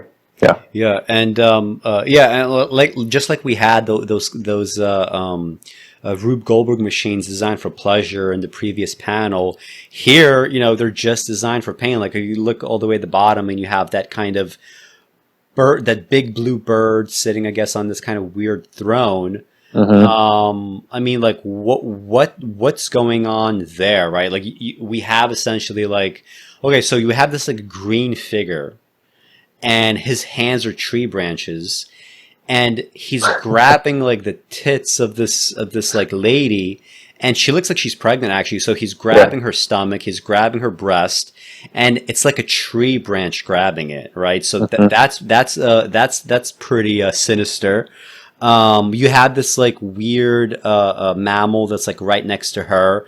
Like he himself seems to be like behind a kind of like glass or just some kind of like window where, you know, he's able to look out on all these tortures as he creates them. And this in a weird way, like when you think of like siege engines and you think of like, you know, modern tanks and all of that, like this is kind of what it is, right? Like a person that's like completely ensconced and protected, looking out while like just delivering all this like mindless carnage all around. Yeah. And then going up to the bird, like the bird is eating a, you know, human being. A leg. Yeah. You have like birds coming out of the human's ass, and instead of like seeing like you like a lot like there's virtually no blood here. I see like some bloody like parts like a bloody rag or whatever, but there's no blood here. There's simply the consumption, and at the other end you have out of this like weird blue kind of sack, you have all these human beings like that he's eating. They're not like being like chomped to death. They're simply passing through this empty body out of the sack into this pit of like vomit, right? Yeah. Yeah. And into this pit of like, you have like these coins being shitted out by like this other guy.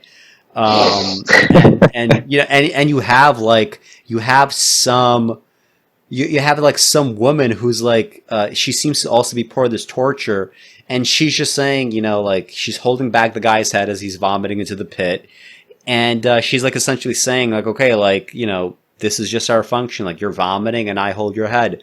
And then you have another woman that's like so used to this torture, she's just bored by it.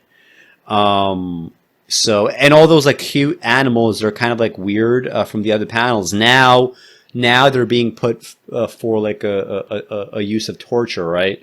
Yeah, like this is just so much imaginative than like baseline Renaissance, right? Like, yeah. You know, I think there's no, you know, there's no comparison. There's no comparison in that regard. And the last thing I'll say is at the very top, like probably my favorite is the use of the light. You know, there's like some kind of war going on, right? Yeah. There is, you know, these might be the kind of like new people coming into hell. I mean, who knows? But there is some kind of war going on in the background. The lighting is unlike anything that, you know, I've seen, I think, you know, like compared to other artworks of its time or before, right? I have not seen light used in just this way. And the thing that is most reminiscent to me of this, I mean, he's not a contemporary, but if you look at the painting by El Greco, View of Toledo, this is the same use of light, right? The same reasons why I love El Greco, and the same reasons why he would be like a great artist. This is being used by Bosch, and let me I forget what is the time period of El Greco. Yeah, so like around the same time, right? So two people, right, are coming to the same conclusion. They're like, you know, there's something to be used with light in a way that people have not used it before. Maybe they're uncomfortable using it. Maybe they haven't thought about it. But I'm going to use it. Bosch is using it. So, you know, yeah. So yeah. I mean, this is pretty much as I have to say about that. Yeah, exactly. And my final thought too is, again, just, you know, the imaginative power that we've talked about, and the advanced, you know, announcement of some of these trends and ideas in art, and even like, yeah, this whole top of that panel where you're looking at the light and the color palette used, it even in a way reminds me of Cubist works. Like some of the darker toned Picasso Cubist works, or George Braque. You know, so there's even some of that, hints of that in here. I mean, I don't want to get too carried away with attributing every single artistic idea and movement thereafter to Bosch, but it's just, really impressive. Yeah, is the bottom line. I wonder to what degree, and this is like one of the injustices, like when I think of like poets like James Emmanuel, it's pretty clear that by the time that he becomes like world famous, at that point we would have already had, the work of Dan Schneider. We would have had like, other, great poets that would be coming up maybe. So James Emmanuel has not had the opportunity to like really influence the arts, which is the fucking shame. Like he did a lot. He wasn't like such a crazy like innovative writer in terms of like technique or form or anything like that. But at his best, like he had great poems, and these are great, worthwhile poems. He had ways of discussing race that were very different from the ways that race got discussed in the arts and in poetry. And he hasn't had a chance to influence people, and I wonder to what degree Bosch had a chance to influence artists, because we know him now, he's famous now, but others are more famous. I would argue that perhaps like Dali is probably like a greater artist. So to the extent that he was influenced by Bosch, this was clearly a good thing. And this is like an example of all of that being in action, right? Like how are we building this infrastructure? How are we building for the next world? Where Bosch was around. And he did what he did, and a few centuries later, Bosch was able to, in a sense, like give birth to someone like Dali, right? This is how the world moves. This is how things change. It happens in the sciences. It happens in every other field. There's no reason to assume that the arts are somehow innately disconnected from the fabric of reality. Compared to like anything else in the world, right? It moves by the same logic. It moves by the same needs. Yep. So yeah, like, yeah, and I wonder, like, like Bosch was to some degree like ignored for a long time, and that's an injustice. Like, it would have been a richer world for everybody if Bosch's influence was allowed to be out there, and to maybe we could have had a Dali earlier on. And if we would have had a Dali earlier on, maybe we would have had the next iteration, which has not come to pass yet.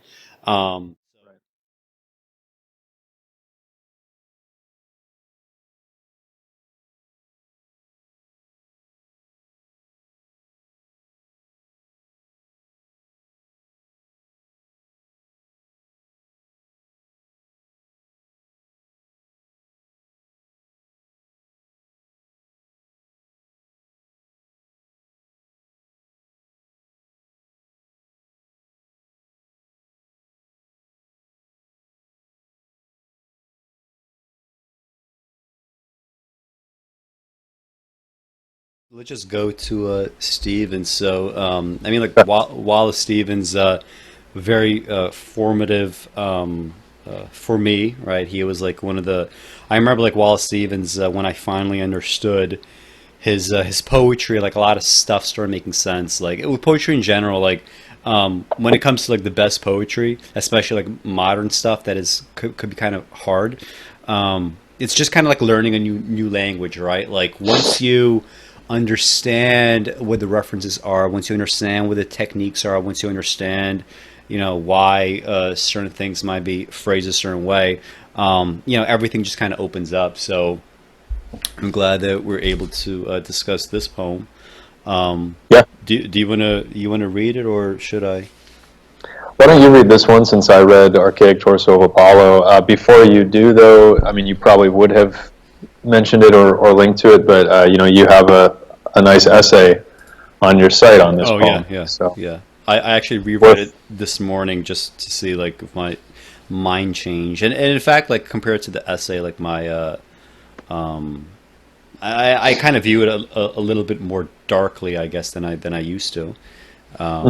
So okay, so a rabbit as king of the ghosts. The difficulty to think at the end of the day, when the shapeless shadow covers the sun and nothing is left except light on your fur. There was the cat slopping its milk all day, fat cat, red tongue, green mind, white milk, in August, the most peaceful month. To be in the grass, in the peacefulest time, without that monument of cat, the cat forgotten on the moon, and to feel the delight is a rabbit light, in which everything is meant for you and nothing need be explained. Then there is nothing to think of. It comes of itself. And east rushes west, and west rushes down, no matter. The grass is full, and full of yourself. The trees around are for you. The whole of the wideness of night is for you. A self that touches all edges. You become a self that fills the four corners of night. The red cat hides away in the fir light, and there you are, humped high, humped up. You are humped higher and higher, black as stone. You sit with your head like a carving in space, and the little green cat is a bug in the grass. So yeah, I mean, like when I first read this poem, I guess like my basic interpretation is still the same, right? We have like if you imagine a rabbit, right, and a rabbit could be a stand-in for absolutely anyone or anything, and the cat could be a stand-in for anyone or anything that is a threat to that rabbit, right? And Yes. you know, people do all sorts of things, or they engage in behaviors that can kind of, you know, put aside like these threats, right? You want to always push them to the side. You don't want to deal with them, right? You engage in what Maslow calls deficiency needs. You become like a deficient person. And I mean, it's interesting to sort of do this in kind of like the most crass way possible, right? Like if you present this in terms of like people, like I could imagine, you know, defense mechanisms are automatically going up. Like, okay, you know, maybe this applies to other people, but it doesn't apply to me. But if you just see this in the basic animal sense, right, of creatures responding to other creatures or other threats, you're going to see in like a very kind of simple-minded way, you know, people behaving like this rabbit, right? Like, imagine how many people like actually want this for themselves. You have on the one hand, like, you know, so you're here in the grass in the peacefulest time. So first, like, you're privileging, you know, peace over any other kind of thing in your life, including conflict, including even positive conflict, right? There are positive conflicts, but people, you know, are risk averse or conflict averse, and this can play out in very negative ways. Without that monument of cat, you know, I've always thought that was like a great phrase, right? When you think of monument, right, like that could be anything, right? Like monument as like an amorphous kind of force that just keeps you, you know, that just keeps you on your toes, or that just gives you anxiety. You know, it could be anything. In this case, it's the monument of cat. And again, like by switching out the kind of like, you know, more simple, basic stuff, instead of having like the highfalutin conceptual material, like you sort of see, you know, like how a rabbit's behavior is kind of like a human behavior here. And to feel the delight is a rabbit light, and this to me is like the apex of like, you know, childish thoughts. Like, you know, you are so self-absorbed and you're so fearful of the world, and you're so deficient in Maslow's sense that, you know, even the light is like, you know, it's like your own personal little fucking rabbit light, you Right. know? For me, yeah. You know, in which everything is meant for you and nothing need be explained. You know, there are so many people that they want that life for themselves, right? Everything is for them. Nothing needs an explanation, right? Like this is an actual aspiration that people have. It reminds me a little bit of I'm not sure if you've ever seen Office Space, but I always found it funny how when the protagonist gets asked, I forget his name. So if you had $1 million, what would you do? And he said, nothing. I will do absolutely nothing. You what? So like you think like, you know, people will engage in, oh, I have $1 million now, so I'm going to do all these wonderful things. I'm going to really change my life. No, he just wants to do nothing, right? That's all that he wants for himself. And you know, the same thing here, right? Like nothing need be explained. I have the world, you know, as it is, and it requires no conflict. There's nothing to think of. It comes of itself. The grass is full and full of yourself. The trees around you are for you. And I've always liked this line. You become a self that fills the four corners of night.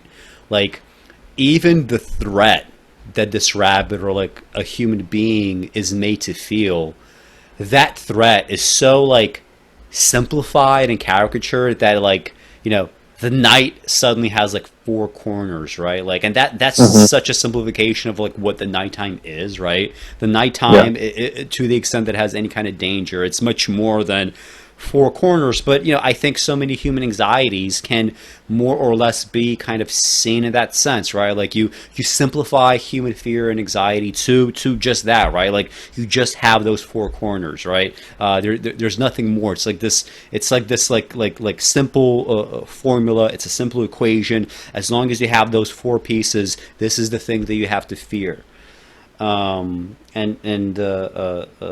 The red cat hides away in the firelight, and there you are, humped high, humped up. And like that phrasing, right? Like it's kind of funny, right? Hump high, hump up, that alliteration. Like it sounds kind of, you know, we have like modern associations with the word hump. They're kind of like sexual, which kind of play more towards into this. But even if you like omit all that and you just think of like how, you know, Wallace Stevens would have thought of it, this like word hump, it just sounds so dope. You're right. You repeat it twice, and you sort of see this like rabbit or person in this like full childishness. You're humped higher and higher, black as stone, and you sit with your head like a carving in space. Okay, so now you have your full fucking apotheosis, right? You've now made the transition from like a human being that has like actual needs and fears and things to actually work through, and not to like, you know, omit from your experience and not to like avoid and run away from.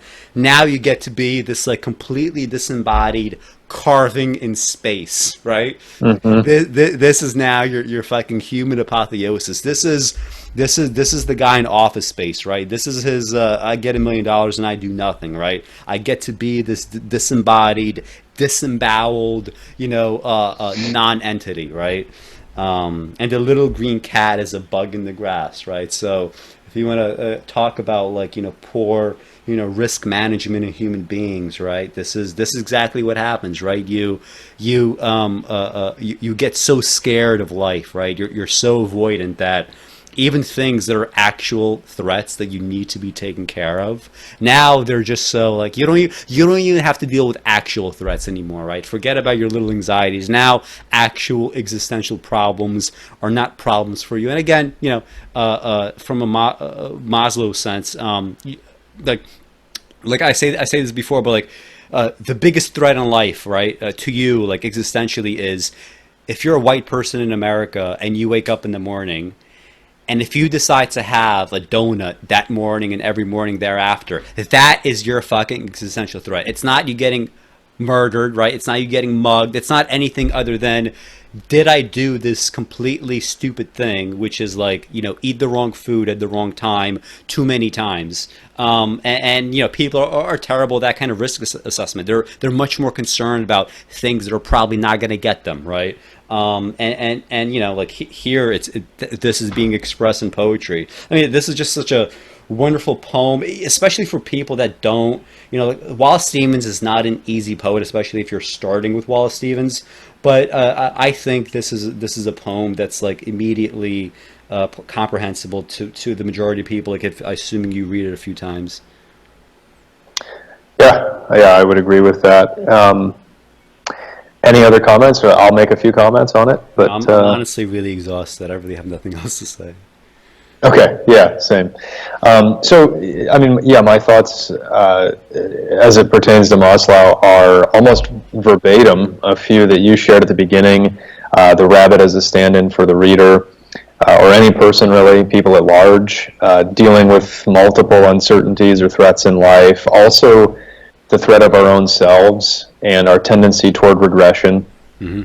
Even our tendency to, as you just mentioned, even if they're not there, drum up or invent our own cat or monument of cat in our lives, you know, and pretend that there is something threatening, you know, and make more of it than it really might be.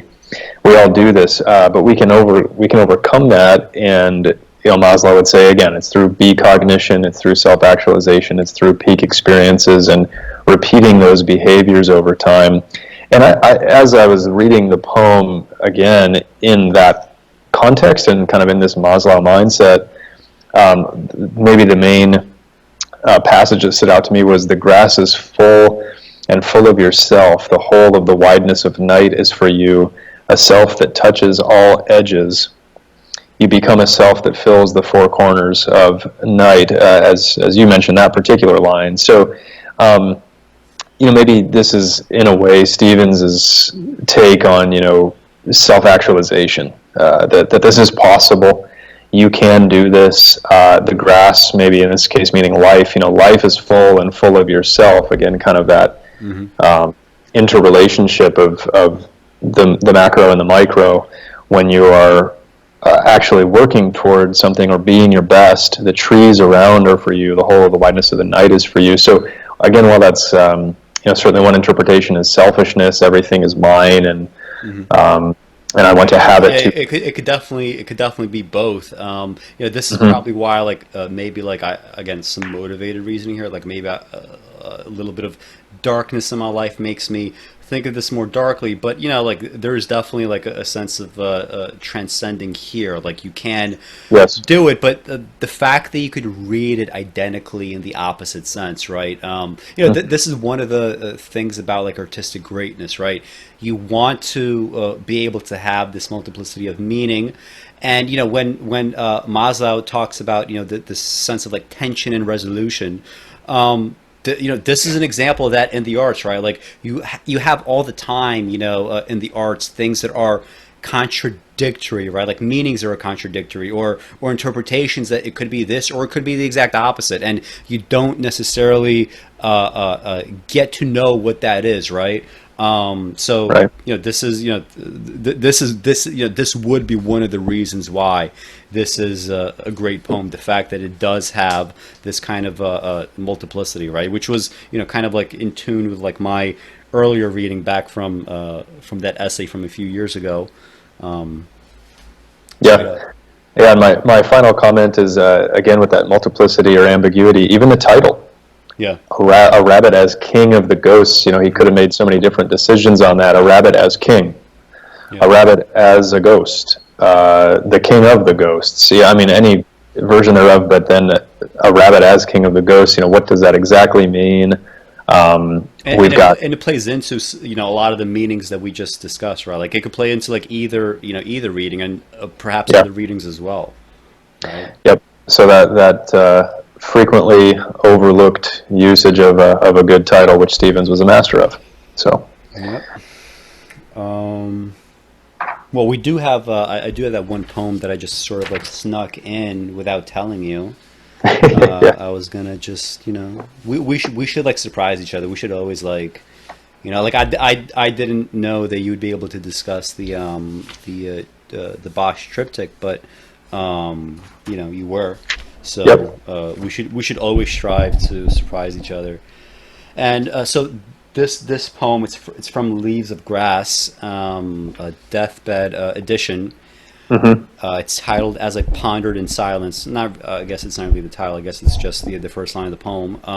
And this poem, just in the way of introducing it, what we've been talking about in terms of self-actualization and what I mentioned about being comfortable with the is-ought distinction, not feeling the need that you have to resolve it, but just being comfortable with actually fighting for that ought, saying that I have no way to compel you to accept my ought, but I'm going to keep arguing for it.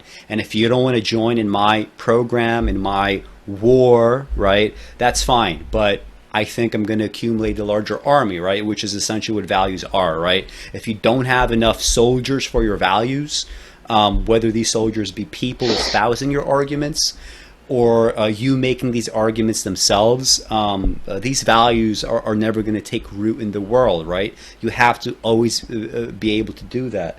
This just strikes me as kind of artistically, this is the project that we're in when we say things there is art that is good, there is art that is bad, and we have to be able to defend these values. So as I pondered in silence, did I say this is a Walt Whitman poem? Or did I just say Leaves of Grass? You just said it's from Leaves of Grass. Oh yeah. yeah. So we're so fucking condescending here, right? But like we don't even like explain anything. You know, we just assume, right? Like if I say Leaves of Grass, you better fucking know what I'm talking about, right? If I say Deathbed Edition, you must know what I mean, right? Deathbed Edition is like the final edition of, because it was Leaves of Grass was, you know, a poem that was a song of myself and a few other famous ones. And then it grew and grew and grew and grew and grew as a kind of like, you know, I guess it's a continuous poem. In some ways, it's somewhat disconnected as well. So as I pondered in silence, returning upon my poems, considering, lingering long, a phantom arose before me with distrustful aspect, terrible in beauty, age and power, the genius of poets of old lands, as to me directing like flame its eyes, with finger pointing to many immortal songs and menacing voice. What singest thou? It said. Knowst thou not there is but one theme for ever enduring bards, and that is the theme of war, the fortune of battles, the making of perfect soldiers. Be it so, then I answered. I too, haughty shade, also sing war, and a longer and greater one than any, waged in my book with varying fortune, with flight, advance, and retreat, victory deferred and wavering. Yet methinks certain, or as good as certain at the last, the field, the world, for life and death, for the body and for the eternal soul. Lo, I too am come, chanting the chant of battles. I above all promote brave soldiers. And, you know, like, I just hope that people reading my essays or, you know, watching our dialogue here, you know, I'm not going to deny that I am accumulating a personal set of, like, militia, right? I am recruiting people for this war, right? Like, this war is, I have a certain sense, like, whether it's like politically, right? I have my essays. I, you know, engage in my fucking like leftist propaganda, but I'm going to engage in the same thing with the arts, right? Like the same feelings that I have about politics and the right and wrong and how society needs to be organized, you know, from the government top down. Those same ideas, like they're going to apply to the arts. I have also here a set of values. They're not political values, but they're still a set of values, and I have to fight for them. I have to get people on my side. I have to just continue to recruit soldiers, and I myself, right? I'm a soldier in this war. Walt Whitman said it over and over and over and over again, right? He said, you know, all these great libraries. I am bringing something for your well-stocked shelves that you need the most, but you don't have. And, you know, when we think of this being said 150 years ago, like, it's really amazing that he knew exactly what he was doing. He knew who he would be historically, right? And that is, you know, kind of like the greatest thing of all. You have to know where you are in the world, in the cosmos. This is why you need to self-actualize. This is why it's important to constantly work on yourself. And if you are lucky enough or unlucky enough to be something like a great artist, you just have to go with that, right? And you know, whether it's like you're engaging in politics or whatever, like there's always a set of values that you have to fight for, right? You have to fight for these values. You can't just assume that history is going to take care of it. You have to propagate yourself, and you have to do it in a way that's compelling, that's charismatic, and that does something that the world can actually believe in. So that's why I wanted to end with that poem. Great. Yeah, well said. I don't have a whole lot to add to your comments there. And I did have one final poem as well that I think... surprise. I didn't think you'd have something like that for me. Yeah. And so this is again from Wallace Stevens, and it's a more direct treatment of some of these ideas, and it's a pretty straightforward, simple poem. It's, you know, not his greatest poem, but it's one that just is personally meaningful to me and does talk about these things. Maybe my final thought before I read the poem too is that for anyone watching and hopefully gaining something or maybe a few things from this conversation, to have fun, if you can, with these capacities, whatever you have. That seems to be one of Maslow's points that he tries to drive home multiple times, is playfulness is important, enjoyment is important, and that's a lot of what this is about, the idea of enjoying your life, having a richer life and experience, and then, if you're capable of doing so, showing some of that to the world and pushing it back out there in the form of creative work. And so, I think that this piece from Stevens talks about that. Before I read it, just real quick, I think it's pretty commonly asserted that Ariel, the character in the first line of this poem, is Stevens himself. This is autobiographical. So, The Planet on the Table. Ariel was glad he had written his poems. They were of a remembered time, or of something seen that he liked. Other makings of the sun were waste and welter, and the ripe shrub writhed. His self and the sun were one, and his poems, although makings of his self, were no less makings of the sun. It was not important that they survive. What mattered was that they should bear some lineament or character, some affluence, if only half perceived, in the poverty of their words, of the planet of which they were part. So just some final thoughts there on this interaction of the self, yourself, with the world and the cosmos and your experience in it, and hopefully doing something that has some worth over time. Yeah, I think this is a perfect way to end. We'll keep doing these conversations. This is ArtiFact number 1, Abraham Maslow and Artistic Creativity with Alex Sheremet and Joel Parrish. Apologize for some of the technical hiccups, but now that I see that my video is simply getting too long, we could avoid that in the future. Any parting words before we close this out? Just a thank you. Thanks for inviting me to do this. It's been, I think, a really good way to kick this off. I hope that we'll continue to have more really good conversations, and again, hope that anyone watching is getting something out of it. So thanks for the conversation, Alex, and thanks for watching to anyone out there. Have a good night.